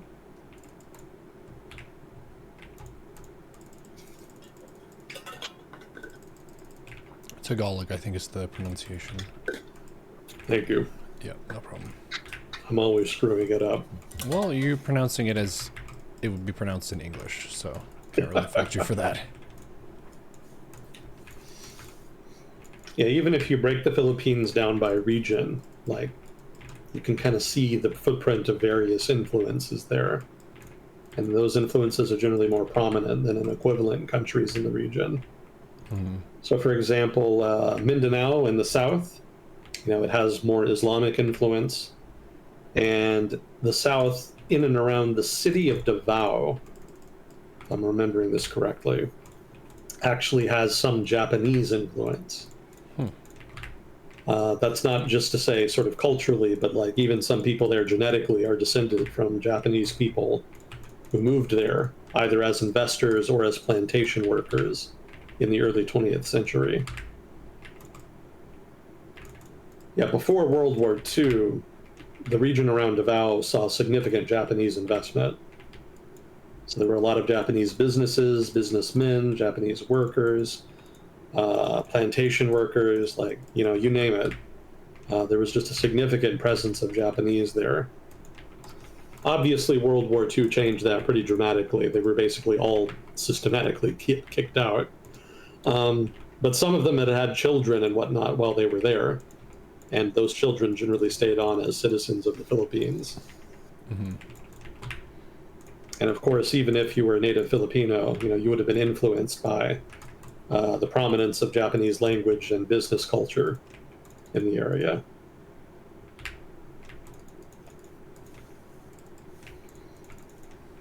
And I think the first place the Spanish came to when they came to the Philippines was actually in the middle.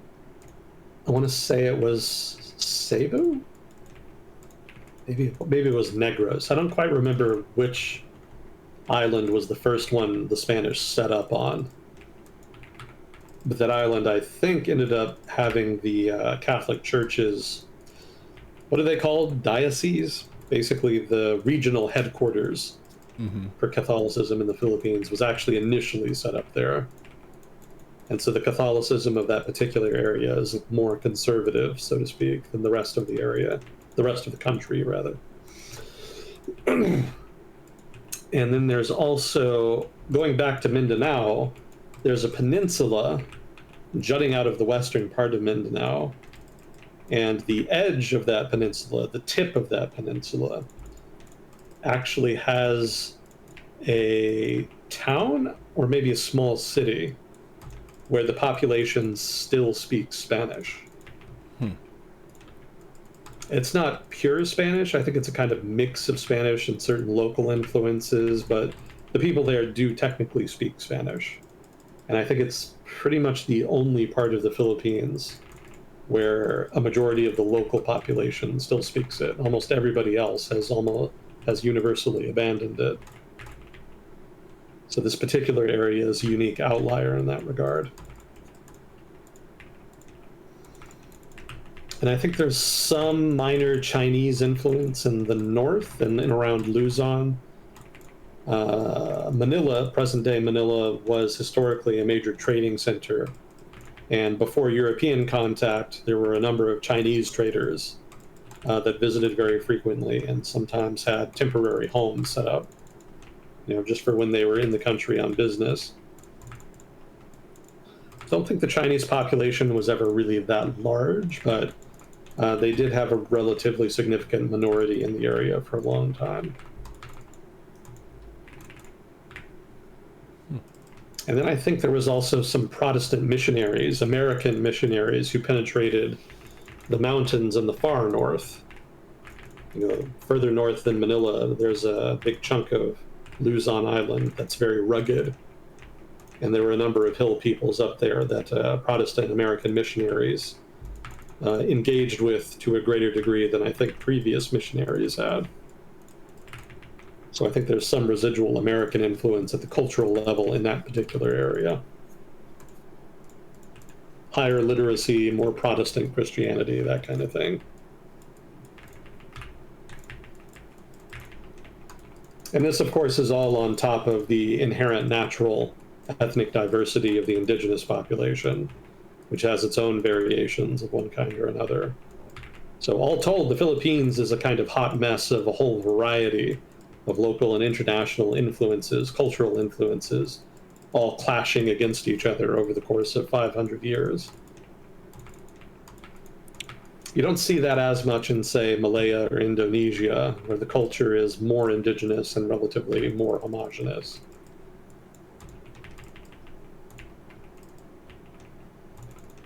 Emphasis on relatively. They're still pretty diverse. In a general sense, is it harder to defend yourself as an island than as basically a nation on major continent? Because you have more like surface area to defend of yourself? Defend yourself from what? Yeah, I guess it depends on the nature of the attack. Is it easier to defend yourself against a seaborne invasion from a land-based power? Yeah.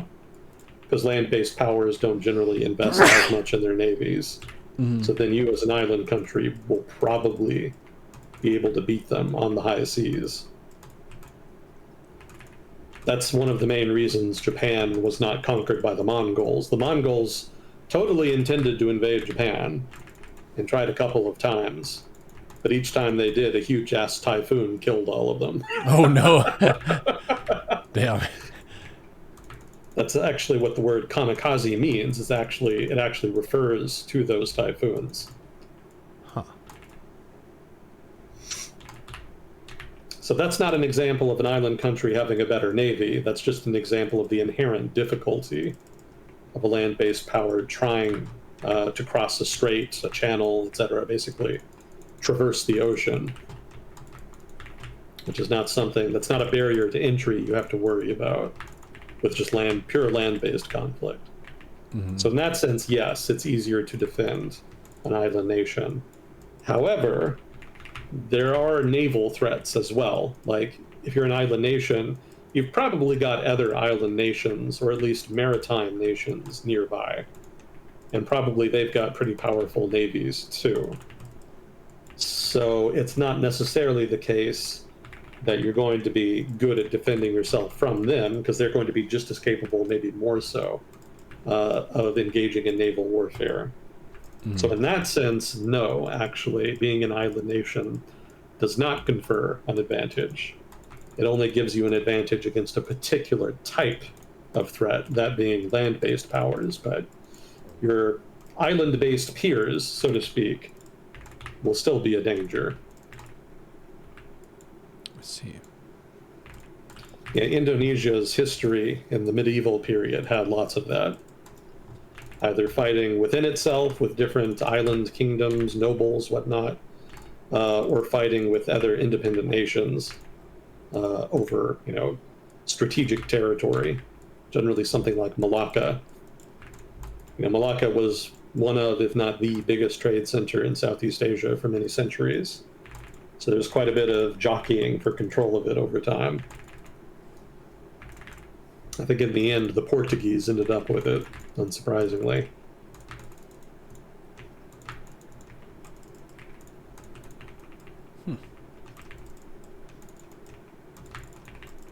Yeah, I don't know if you ever watched that YouTube video I recommended to you about medieval Indonesian history, but it has a lot of the kind of details here about this period.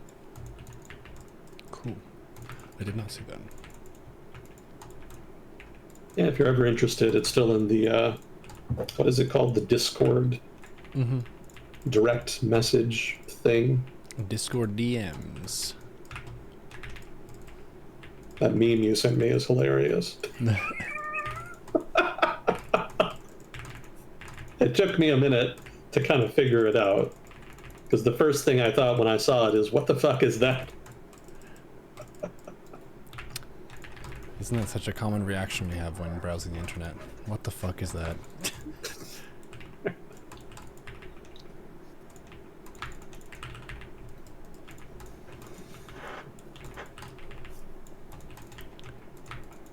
Who am I forgetting? Borneo? Nobody cares about Borneo, really. Why not? Too small population? It's got a small population, but it's also very, very undeveloped. Like, even going back 1,000 years, even in the medieval period, it was economically undeveloped and did not really participate in the maritime-based trade that dominated the economies of Southeast Asia at the time. Most of the people were fairly tribal, insular, and lived very, very old-fashioned lives, even by the standards of the medieval period. So kind of more Stone Age, Bronze Age type technology.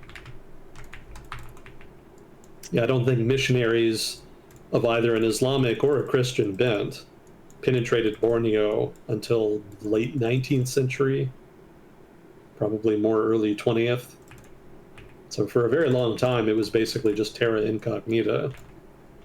There just wasn't really much there in terms of people to kind of draw others in and, make it a desirable conquest, like, say, Java or Malaya, Malacca, these kinds of places.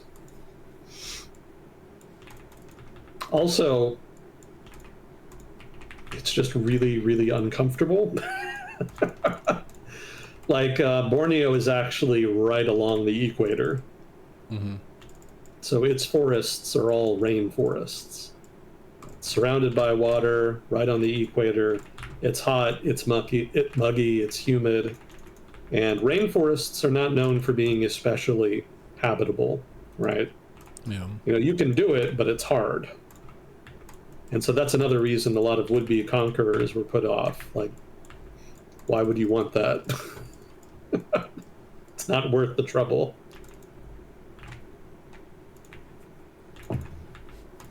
As we learned about Hawaii, not enough bird shit.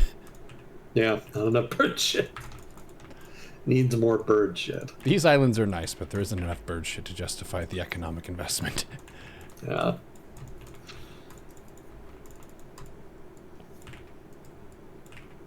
It's a region that I know relatively little about. It's very far from us. Yeah, but it's getting more important. Economic growth in the region as a whole has been fairly rapid over the past couple of decades. So it's definitely on the up. And there's been a significant amount of economic development in that time that's significantly increased the standard of living in a number of those states. So they're not on the order of, say, Japan, Korea, maybe even China for the most part, but they're definitely progressing very nicely. They're a lot better off now than they were even just 20 years ago. And they still haven't fulfilled their potential, so to speak. There's still a lot of upside.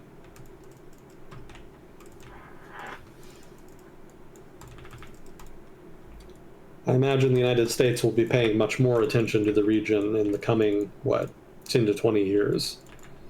If we assume that Sino-American competition is a real thing anyway. Southeast Asia is definitely one of the major playing fields. It's a very important region, both in terms of potential future economic growth, in terms of a market, but also in terms of strategic alliances. Since, of course, those countries are astride one of the major shipping lanes. Certainly, it's an important set of shipping lanes for China, which imports a lot of its natural resources through those lanes. So economically and strategically, very valuable region to engage with. One of the top priorities in Sino-American affairs. Now, of course, again, that's assuming if that Sino-American competition is an actual thing. I'm increasingly dubious that it is. I don't really see that Beijing or Washington really cares all that much about it. So in that sense, Southeast Asia doesn't have as much leverage, if that is indeed an accurate read. But I still think even in that case, it'll be important, just because they'll be moving the needle on, innovating new technologies, new products. It'll still be an important market for exports. The country is just too large demographically and economically to really ignore. If they could ever get their shit together and actually get APEC and ASEAN useful, in a position where they could be proactive in global affairs and in terms of pursuing the region's interests, they would be a significant power. Not a superpower, but definitely an important one. But as is, the only thing states in the region can really agree on as far as cooperation is agreeing that they should all not interfere in each other's affairs. Sovereignty is the big thing. Everything besides that is pretty much just minor technical details. a visa agreement here, mutual standards there, that kind of stuff. But relatively minor in the grand scheme. There seems to be very little, or even just no ambition, really, to further centralize the region under some kind of broader union or a treaty or an alliance or whatever. ASEAN seems to be about as far as they're willing to go. And if you know anything about ASEAN, you know that's not very far.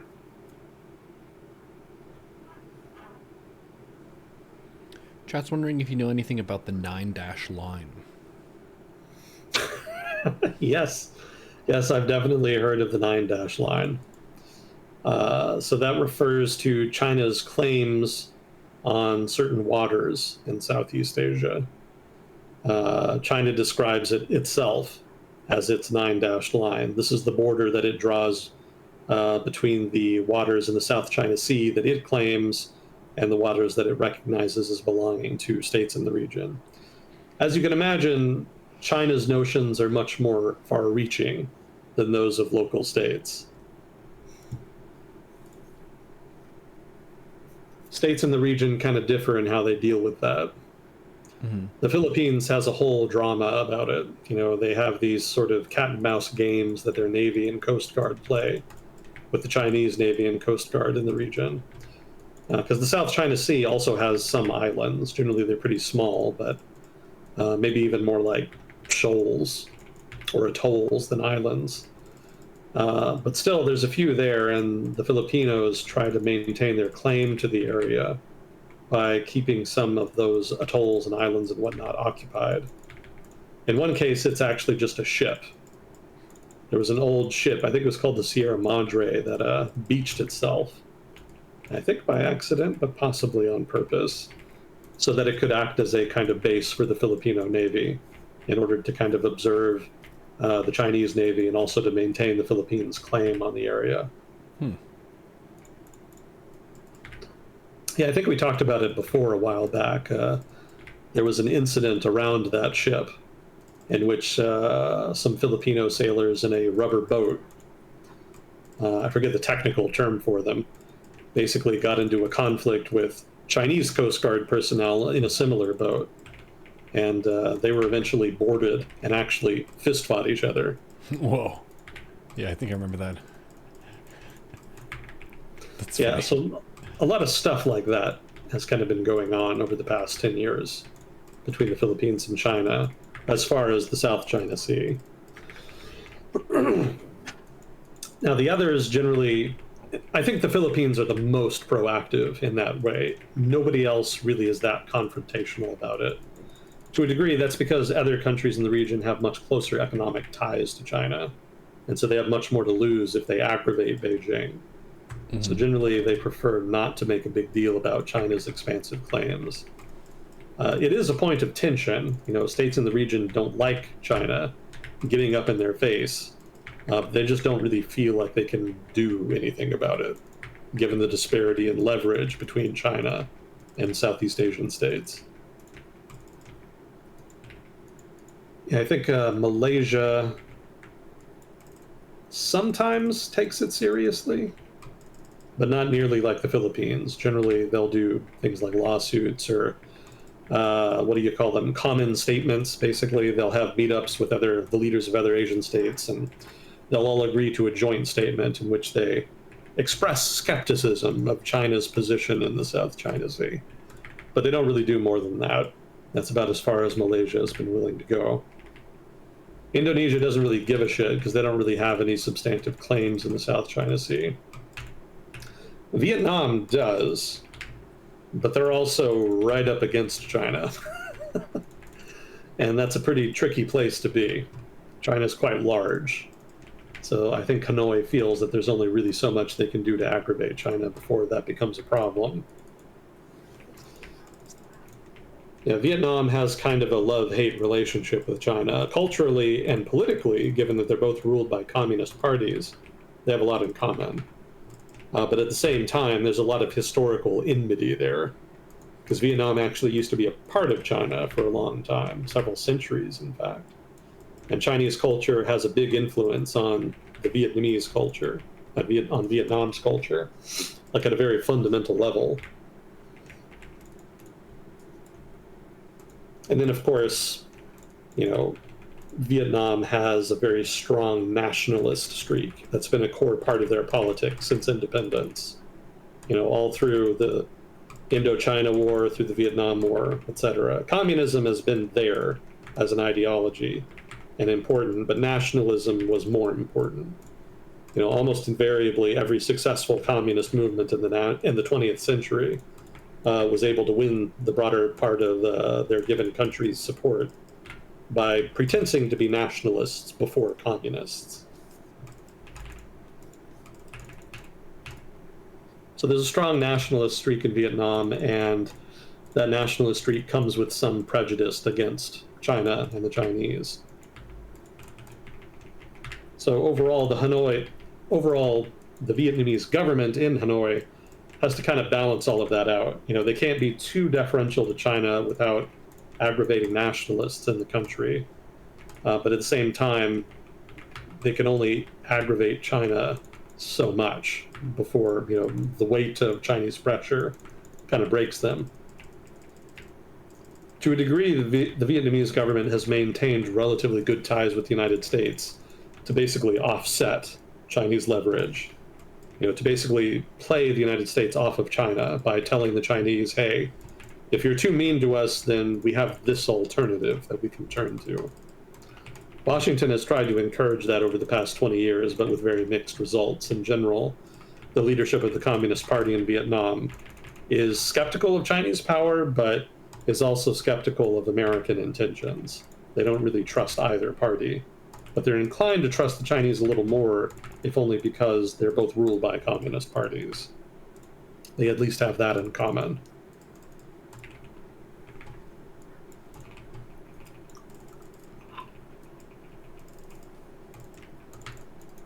How would China pressure someone who is being overly hostile to them? So, for example, in Indonesia, a good chunk of their natural resource exports go to China. And so if China wanted to fuck with their economy, they could inhibit the import of those resources or even just bar them completely. And given that Indonesia is an economy that is mostly dependent on the export of raw resources, that would be a problem, because China is easily their biggest buyer. I see. Yeah, the degree of economic integration between China and Southeast Asia has grown steadily over the past couple decades. So that gives the Chinese immense amounts of leverage. Since the amount of trade that China does with any given individual Southeast Asian country is generally relatively small, and so disrupting it is not going to be that impactful to China's economy. By contrast, a lot of economies in the region are relatively heavily dependent on trade with China, to the point where disruption to that trade would have significant impacts on the overall economy in that country. So that disparity in leverage gives the Chinese lots of tools to work with as far as influencing the region. They don't really have to threaten to invade or kill people or engage in espionage. Just the weight of the Chinese economy is enough to give them the leverage to potentially fuck with local regional economies in Southeast Asia, to the point that governments in the region are very, very wary of aggregating Beijing. Gotcha. So economic pressure. Exactly.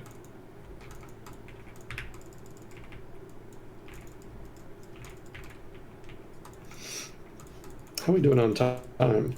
Been going for about 2 hours. Already? Wow. Yeah. Been cruising. I think whenever you get into a region, things tend to go faster because it's easy to just go to the next thing, so there's very little downtime. Gotcha. Yeah, regions can be fun.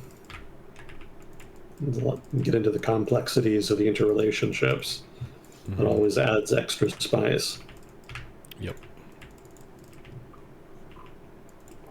Yeah, I like sort of thinking about the world's policies and countries as being guided by the shape of the map of Earth, of like what countries are next to others, which locations are defensible, which are not very defensible, and then what were the technology edges that caused different things to happen. So the European colonization was largely brought about by naval strength and also guns. So they had some specific military edges that allowed them to apply pressure when otherwise they're much lower population. They just have better tech. Mm-hmm. Oh, Singapore. I forgot about Singapore. Yeah, they're interesting. Because that actually is like a kind of sort of the result of Chinese colonization. You know, Chinese were not indigenous to the Malay Peninsula until the British took control of it and needed workers for their tin mines. And a lot of that labor came from China, resulting in a very large Chinese ethnic minority in the Malay Peninsula. I think originally, before independence, Chinese were like 40 to 50% of the population in Malaya, which the native population resented, by the way, and still do, depending on how nationalistic they are. Yeah, the political culture in Malaya goes out of its way to try to preserve harmony between different ethnic groups, because historically, relations were definitely not harmonious.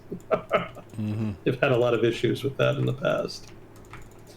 So much so that after Malaysia gained its independence, after about, I want to say, 10 years, tension between the indigenous Malay community and the Chinese grew to a point that the Malay leadership, which controlled the country, said, fuck it, we're kicking Singapore out.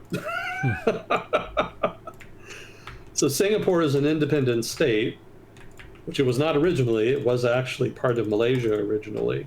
It's an independent state now, not because the people there wanted to be independent. It was because they were literally expelled from Malaysia. That's not something you hear about too much. Normally, countries like to gather territory. They conquer it, they buy it, they get bigger. But here in this case, a country willingly gave up a chunk of territory out of political convenience. Because Singapore hosted a good chunk of the Chinese population in Malaya. So by kicking them out, you significantly reduced the number of Chinese voters and, in turn, Chinese politicians in the government that you have to deal with. And by extension, then, you significantly increased the majority held by the native Malay population. So strategically, it made a lot of sense to the leadership in Malaysia at the time. But it was not voluntary on the part of Singapore. They did just kind of get kicked in the ass right out the door. Good luck to you. Damn.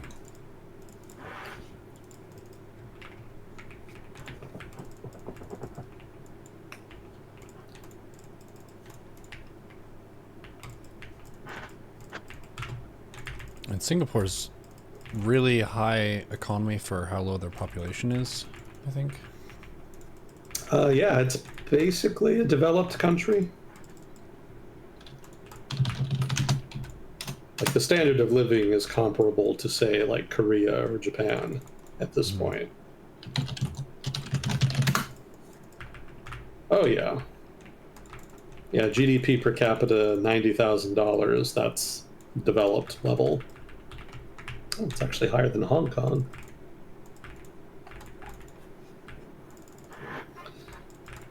Yeah, they did really well over the course of the 20th century. In a slow but steady progress. And then over the past 20 years in particular, they've seen some pretty big strides.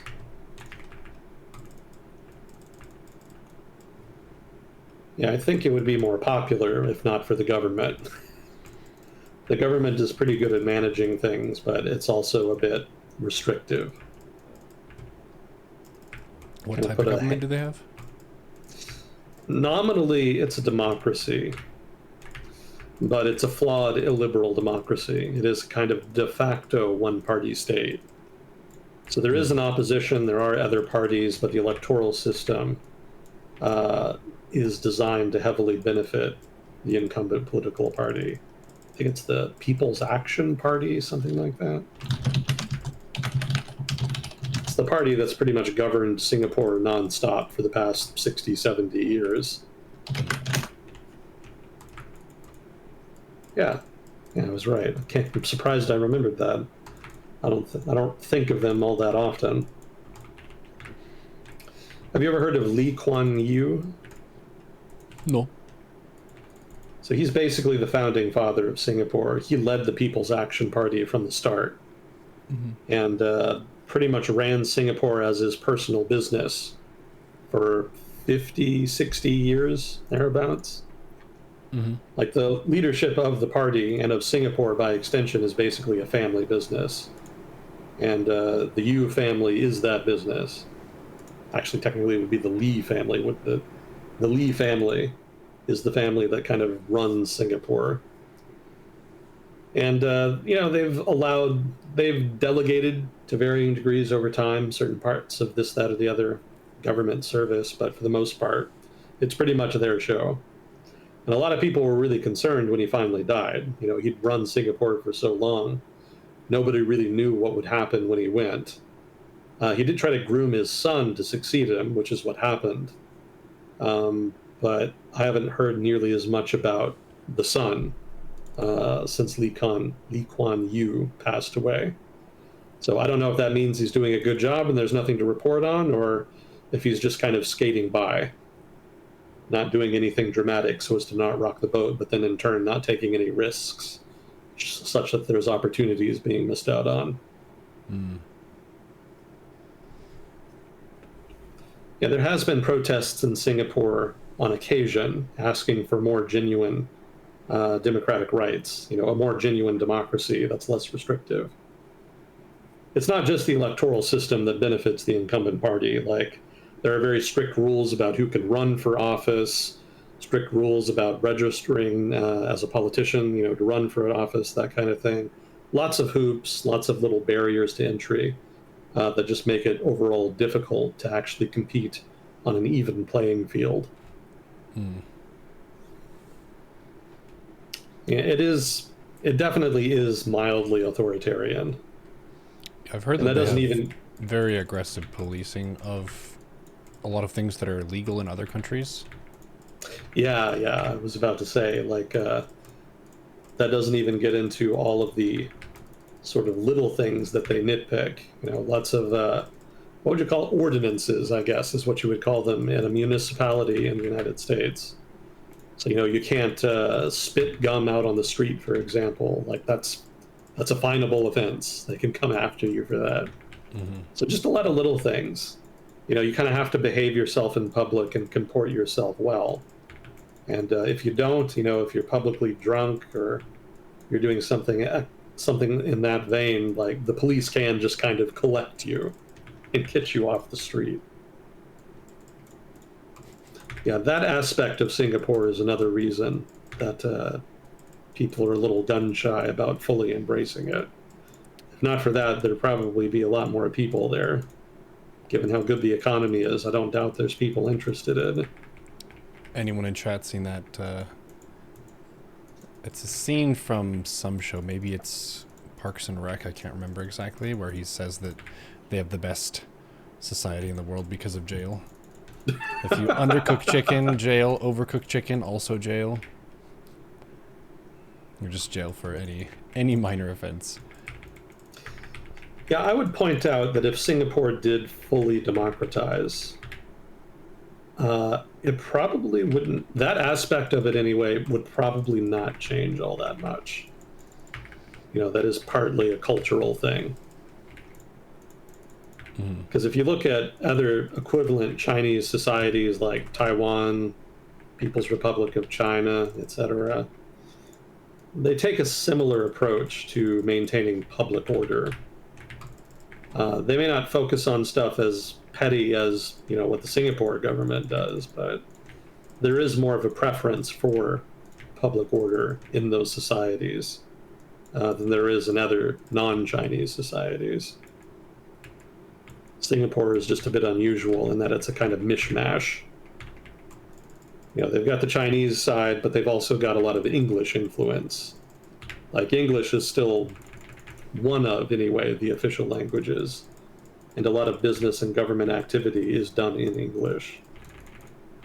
And of course, the government institutions themselves are largely of British design. And how much of that is American versus British? Is it all British influence? All British. Yeah, there was never any substantive American presence there that I'm aware of. Let's see. Yeah, it was a part of the British Empire for several centuries, actually. I think about 2 centuries thereabouts. Well, no, actually, it can't be 2 centuries because Singapore wasn't even founded until the early 1800s. So it was British for 160 some years, let's say. Something in that realm. Yeah, it was originally just an intraput, right? It was basically just a trading port that the British founded so that they could have an alternative to Jakarta. And actually, I don't think it was even the British government that founded it. I think it was like a British adventurer. Like, he recognized the Straits of Malacca as being an important trade route and just decided to start his own little port city out there. There was already a village or a town there, but he decided to kind of convert it, basically, into a port city that could serve as a major node in international trade. And the British government kind of belatedly, after the fact, kind of backed him. Like, fair enough, good idea, we'll help you. Yeah, its main competitor, I think, was Jakarta, because I don't think Malacca was a major trade port by that point. I think it had already entered a period of decline some centuries before. But the Dutch kind of ran Jakarta into the ground over the course of the 1700s. So it was not as attractive a place to do business as Singapore became, because Singapore was largely unregulated. Not nearly as many fees and permits and all that kind of stuff. It more embraced free trade, and so correspondingly became popular with merchants. How did the Dutch run Jakarta into the ground? Basically, the Dutch East Indies Company was more interested in extracting value than they were in investing in their business. And that became a problem after a while. You know, at first, they could just organically make money because there were lots of trading opportunities, especially with the export of spice. But eventually, the value of the spices that they were getting from Indonesia declined in value. It had to do with production, markets, you know, that kind of stuff. But basically, since that was the main reason they were there, when the value of the spices went, the Dutch East Indies Company needed to find new ways to generate revenue. And a lot of what they did was basically establish monopolies that could kind of bleed the public dry. They would tax people and then convert the tax revenue into company profit. They would force people to grow cash crops instead of food, which created political instability, which had knock-on, you know, economic impacts. What else? Oh yeah, they turned Jakarta into a bureaucratic mess. So originally, they kind of leaned towards free trade, and if you wanted, as a merchant, to just use Jakarta as an intraput, you could. If you didn't have to.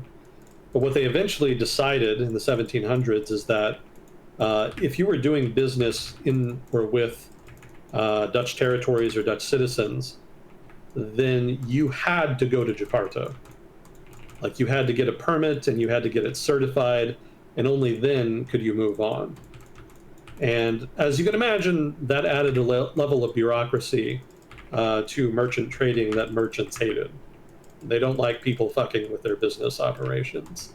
And the Dutch did that more and more, to the point that merchants decided to just abandon Jakarta and shift over to alternatives. And like I mentioned, the main alternative in the early 19th century was Singapore. I see. So it wasn't... Sorry, go ahead. I see. Yeah, it wasn't just Jakarta that they were running into the ground. It was basically just the Dutch East India Company entering a period of decline and failing to adapt to it.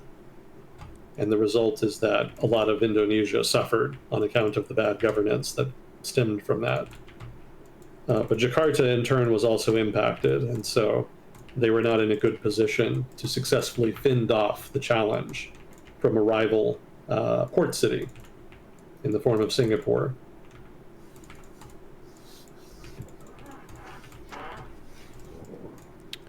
And what does Macau do over there? Well, in what era of history? Well, let's take it from when the Spaniards were mucking about in 1500. Taking it from the top, okay. Well, for starters, the Spaniards were never there. It was Okay. the Portuguese. Uh, the Portuguese, at first, just used it as an intraput. At first, it was just about trade. They set up a factory, they bought what the Chinese allowed them to buy, and then they shipped it back to Europe or wherever. That was the case for a couple hundred years. Eventually, uh, they were never fully cut off. You know, they continued to have privileged access to Macau.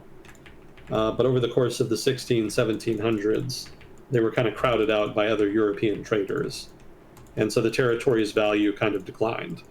You know, they no longer had a monopoly on the export of Chinese goods from China directly to Europe.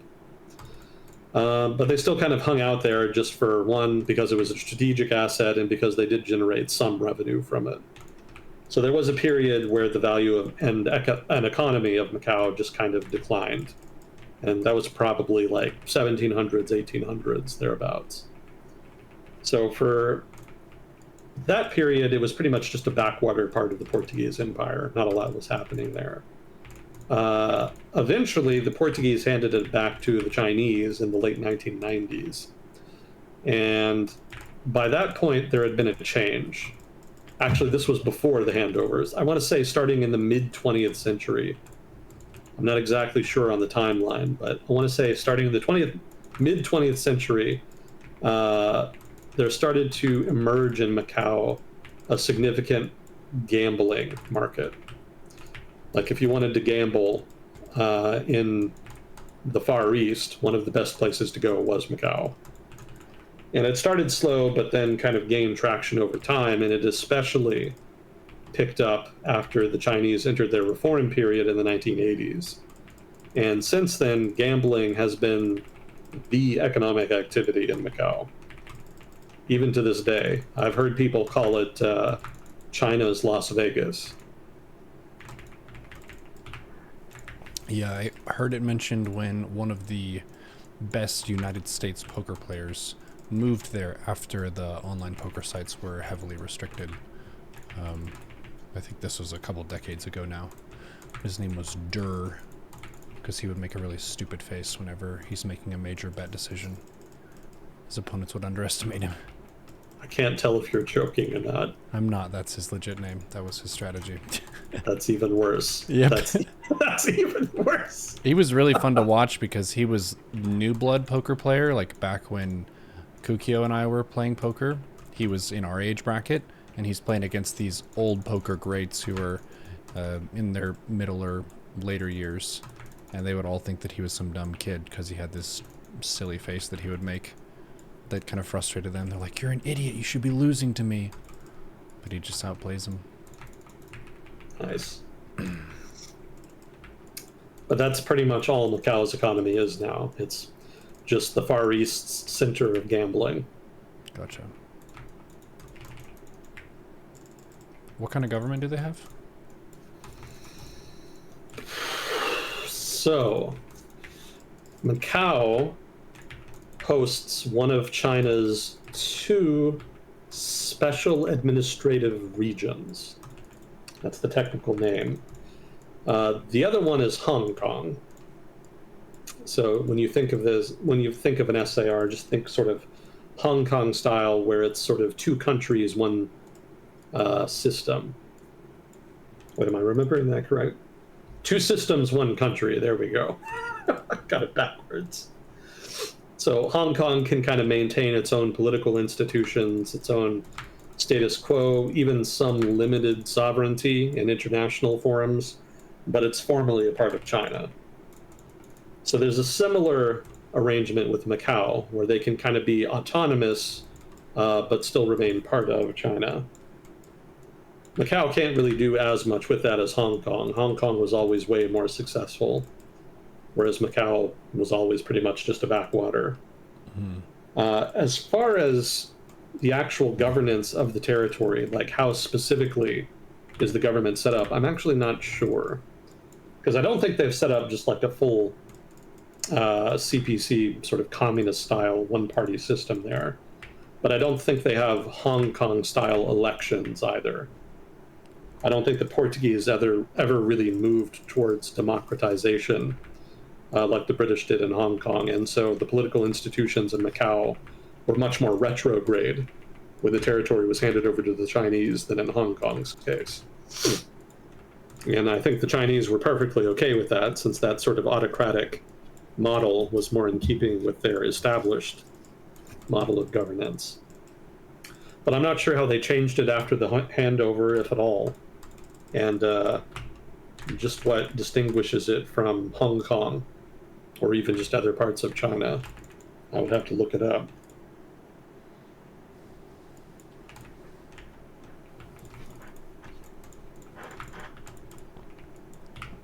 Cool. I guess I could just Google it.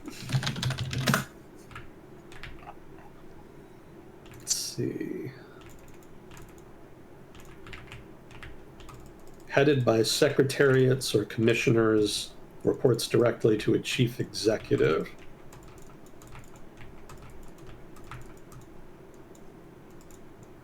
Okay, government run by secretaries appointed by the chief executive and endorsed by the state council and Beijing.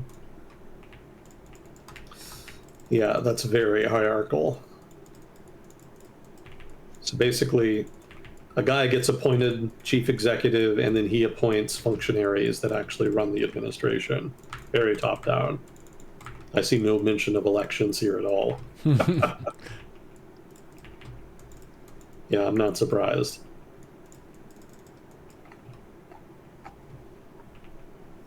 And Political was saying we do have a couple questions as well.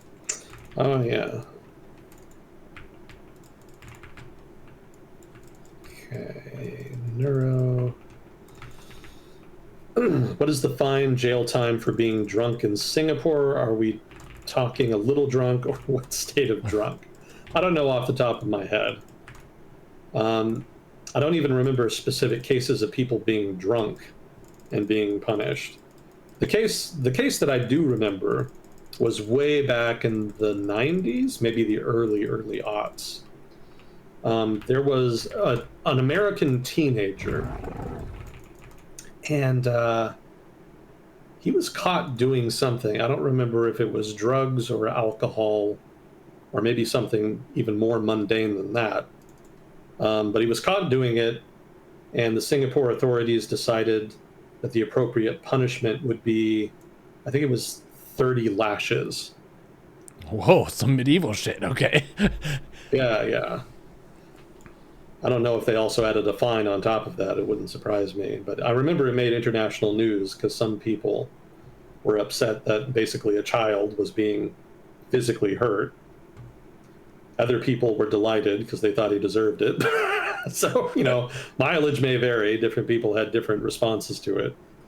There was some sense that there might be tension between the U.S. government and the Singapore government, but I don't think Washington especially gave a shit. I think Washington's attitude is, he broke local laws, so it's on him.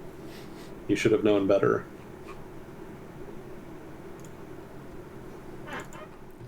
Yeah, I think they used like a bamboo cane for that. Oh, man. So not like a whip, but yeah, it definitely would have hurt. Yeah, we don't really... I feel like we don't do that as much anymore in the West. Here in the U.S., no. Yeah, we don't, hit people. We put you in a place, which that place could be bad, and bad stuff could happen to you there. But to, physically hit you is not really a thing. Certain states do have death penalty still. I guess that's the ultimate hit, but... Yeah, it's a little different, though. Corporal punishment and the death penalty, definitely in different leagues. Yeah, for sure. But yeah, you're right. There has been, over the past, let's say, 200 years, basically since the Enlightenment really took off in Europe around the time of the French Revolution, there has been a sense that prison should be about reforming people rather than just punishing them. It should not just be about penalizing them for breaking the law. It should also be an opportunity for criminals to be corrected and reformed into productive members of society. And obviously, there's always kind of a debate about how realistic that is and whatnot, but that has been the trend, and reformers have been successful enough that we do tend to kind of default into the reformist mindset, even if some prisons in certain countries in the West, including the United States, don't really live up to that, especially in certain regions in the United States. But yeah, it's nothing like it used to be, and it's nothing like how it is in a lot of countries that do not really subscribe to that. They take a more old school approach. You break the law, and we're going to beat the shit out of you for a little bit to make sure you learn your lesson.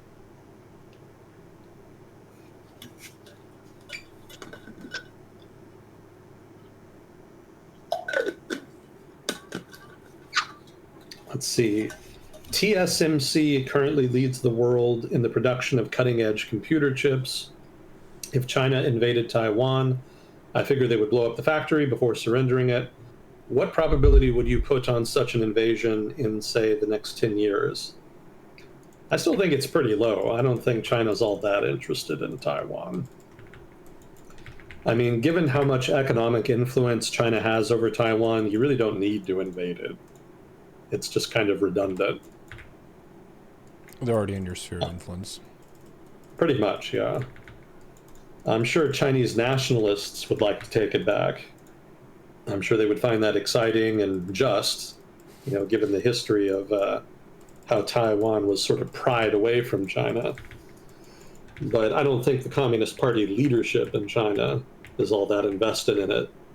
Obviously, you can't ignore it entirely because it is sort of politically relevant, again, especially to nationalists. But as far as overarching strategy, I don't see it as a priority for them. There's not really anything in Taiwan that would make an invasion worth it.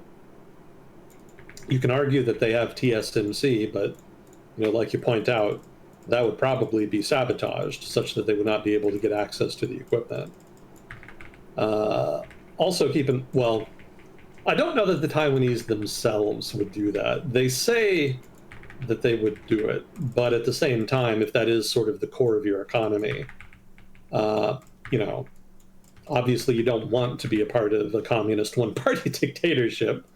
But the only thing worse than being in a one-party communist dictatorship is being poor in a communist one-party dictatorship, and that's most likely what would happen if Taiwan lost its economic engine. So I suspect if push came to shove, a lot of Taiwanese government leaders, politicians, what have you, would be reluctant to flip the switch, so to speak, and actually just sabotage and blow up all of TSMC's factory equipment. I suspect they might think that it's better to hang on to it so that they can at least have the money. However, I still think that even if that were the case, the United States would probably make the decision for them. And I think I have read that the United States has contingency plans to do exactly that in the event of a Chinese invasion, or at least an invasion that looks like it's succeeding. So these facilities are that valuable that you don't want others to get them? TSMC is not just an important producer of semiconductors. TSMC de facto monopolizes the production of the most cutting-edge advanced computer chips on the planet. Oh. The United States government has been going very far out of its way for the past 10 to 15 years thereabouts to try to prevent China from gaining access to those kinds of chips, because they see those chips as being dual-use technology. In other words, it's not just technology that you can use for iPhones or whatever technology. It can also be used for military uses. You can put them in aircraft, ships, missiles, what have you. And you can also use them in projects for quantum computing, artificial intelligence, all this cutting-edge type stuff that's in development all uses and requires the most advanced computer chips. So one way the United States can slow down the development of Chinese technology in that vein is by trying to throttle the supply of those most advanced chips from Taiwan. And again, there's nowhere else you can buy them from. Like, it has to be TSMC if you want the absolute best shit. And the Chinese do want it. So yes, Taiwan is that valuable in that sense. Wow. Now, one might argue that if it is that valuable, then surely the Chinese would want to invade it. Not really, because again, very good chance you're going to lose all of that equipment in the event of a war, because the United States would probably destroy it, which would kind of defeat the purpose. Two, TSMC, while it does dominate the market, does not produce the equipment that is used to make the most advanced chips. The most advanced chips are made using highly sophisticated advanced lithography machinery, I believe is technically the term, that is produced by a Dutch firm in Europe. I think it's called ASML. It's been a while since I've read about it. I don't quite remember the name, but I want to say it was ASML. So that company has a monopoly in turn on the production of the lithography machinery that is prerequisite rather to producing the most advanced computer chips. If you want to if you want to buy the most advanced stuff, you have to buy TSMC. But in the same way, if you want to produce the most advanced stuff, you have to buy ASML. So that means that if China captured Taiwan in a conflict, not only would the machinery that produces the chips be destroyed, locking you out of it, Taiwan does not have the ability to replicate that machinery. That technology doesn't exist there. It's in Europe. So in that sense, while chips are an important factor, it's not really useful if it gets burned in the process of you acquiring it. So that's a major deterrence for China to attack. I see. Also, China buys a lot of chips from TSMC itself. American pressure has meant that they can't export the most cutting edge stuff, but there are computer chips that are less advanced that are still legal. What's the right word? That are still in compliance, that Taiwan can export while still being in compliance with American demands regarding restrictions on the sale of chips to China. So that's still big business, and a lot of Chinese companies still depend on that business in order to produce. The Chinese government is trying to push the production of chips within China so that they're less dependent on Taiwan. But that's met with relatively mixed success thus far. It has made progress, but China is still not fully independent as far as sourcing computer chips of one variety or another. And so Taiwan and the United States are actually still quite important to China in that regard. So if you fight a big-ass war over Taiwan, then that becomes a problem, because then you're going to be cut off, at least temporarily, probably longer than temporarily, given the destruction that would be wrought.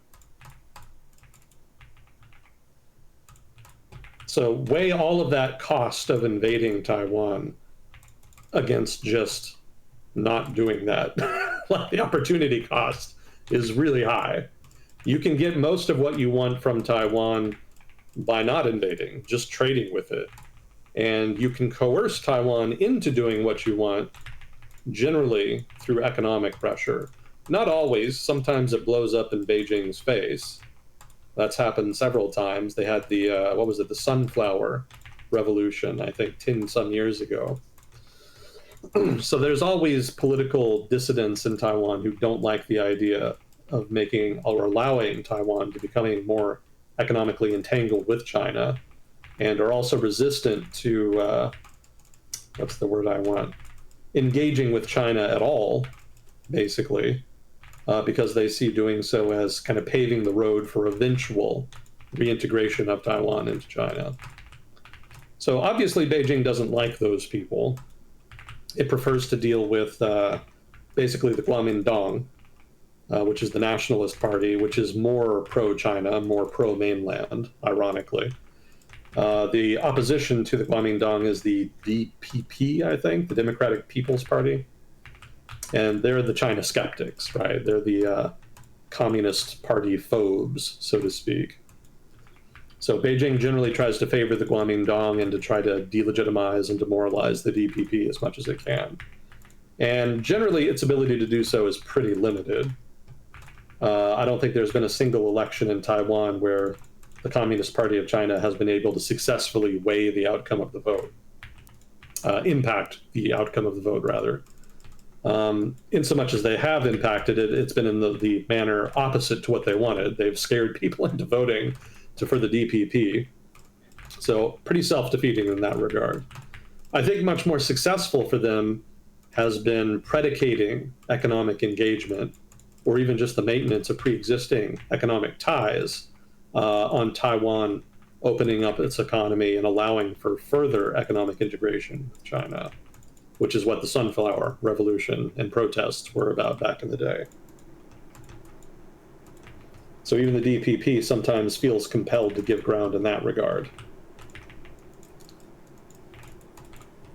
So if you have a perfectly viable nonviolent tool by which to influence the counterparty, and violence would result in the thing you most want to acquire, in conquering them being destroyed, peace is much more attractive. Like, it's, logically speaking, the better option.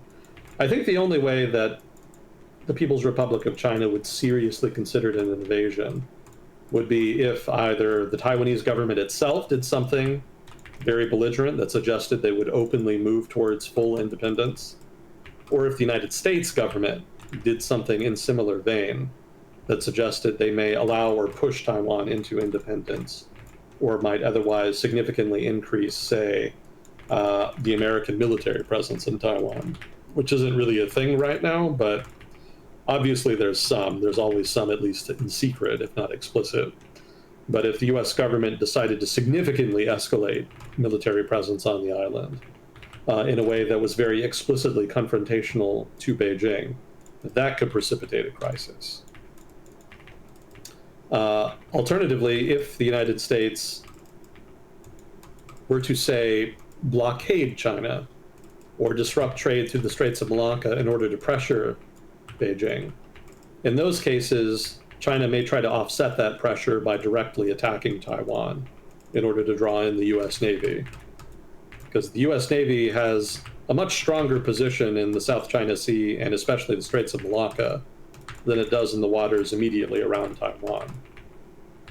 You know, the PLN has come a long way over the past couple decades, but they're still not really ready for full prime-time blue water Navy operations. The US Navy would probably run the table on them. But green water operations, that's different. You know, they could probably pose a substantive threat in that circumstance.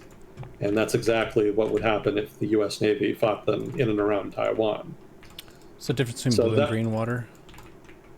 You can think of blue water as basically being like deep ocean, like way out there, middle of the Pacific, middle of the Atlantic, etc. Green water is more the littoral, basically like, let's say, 100 to 200 miles from a coast.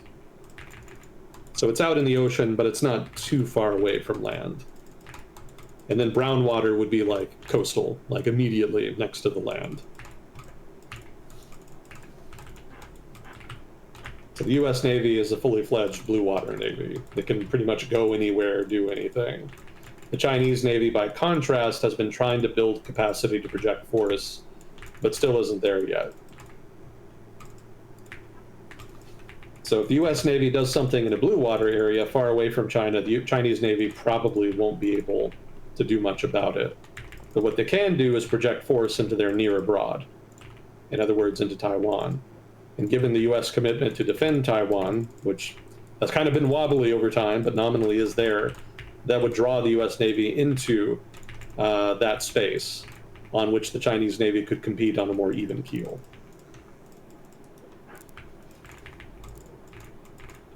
So the prospect of having to fight the Chinese Navy in and around Taiwan might be enough to force an American administration to rethink the blockade, so to speak. That's a point of leverage then for Beijing.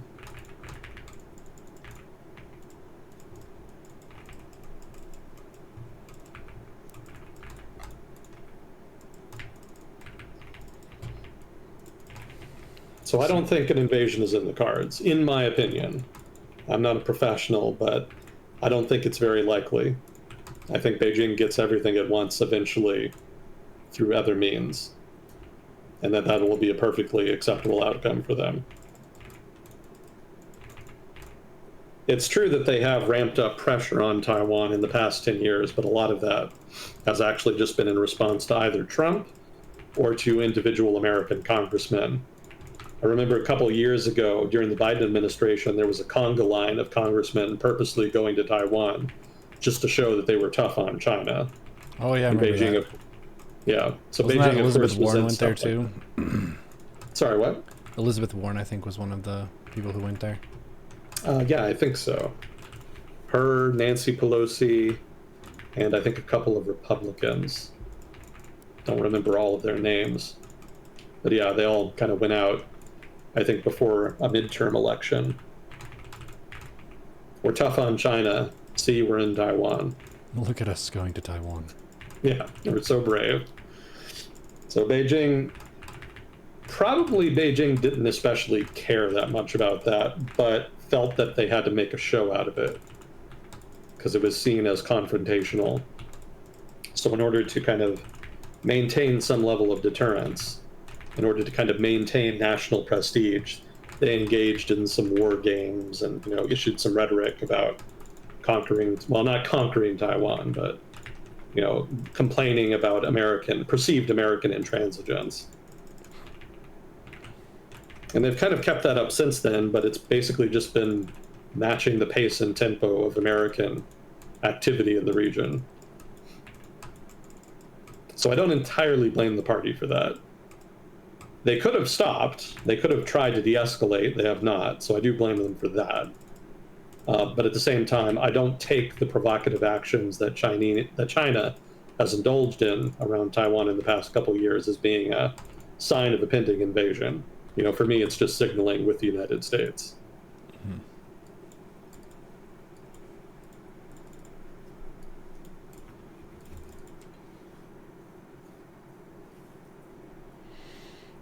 Yeah, I remember the salami tactics being mentioned as a potential method for taking territory.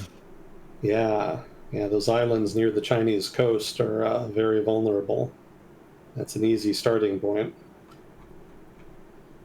The fact that Beijing hasn't made a play for those islands in like 50 years really shows how little they actually care about it, because they very easily could have. Mm-hmm. They just chose not to. It just wasn't worth it to them.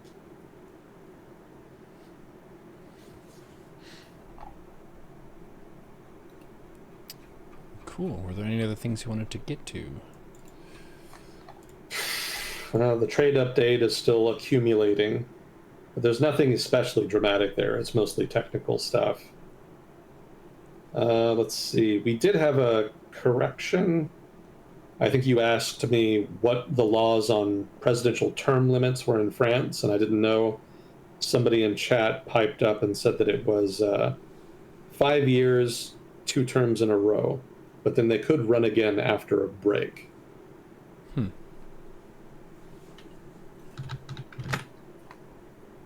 Let's see. Other than that, nothing too much. Some PKK stuff in Turkey.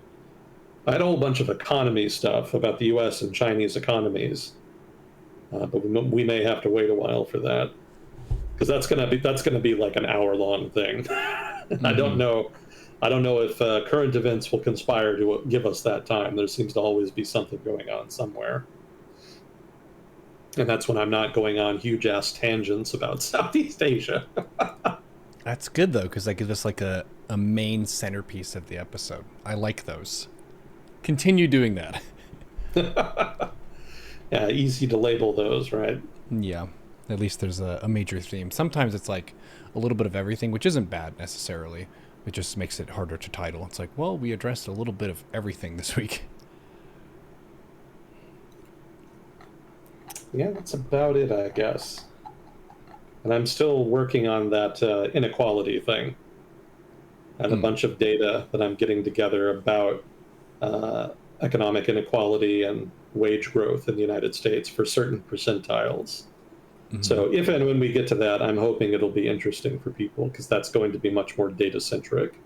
It won't just be me desperately trying to remember stuff I read, 5 months ago, 5 years ago, 10 years ago. So hopefully a little more present.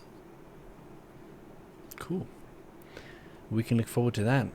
Well, chat, thank you for weighing in. Fuzzycore, thank you for handling questions. And Agent Smith, thank you for your time. We'll see you on the next episode of World Discussion with Agent Smith. Yeah, thanks again. Always a privilege. Talk to you next time. GG.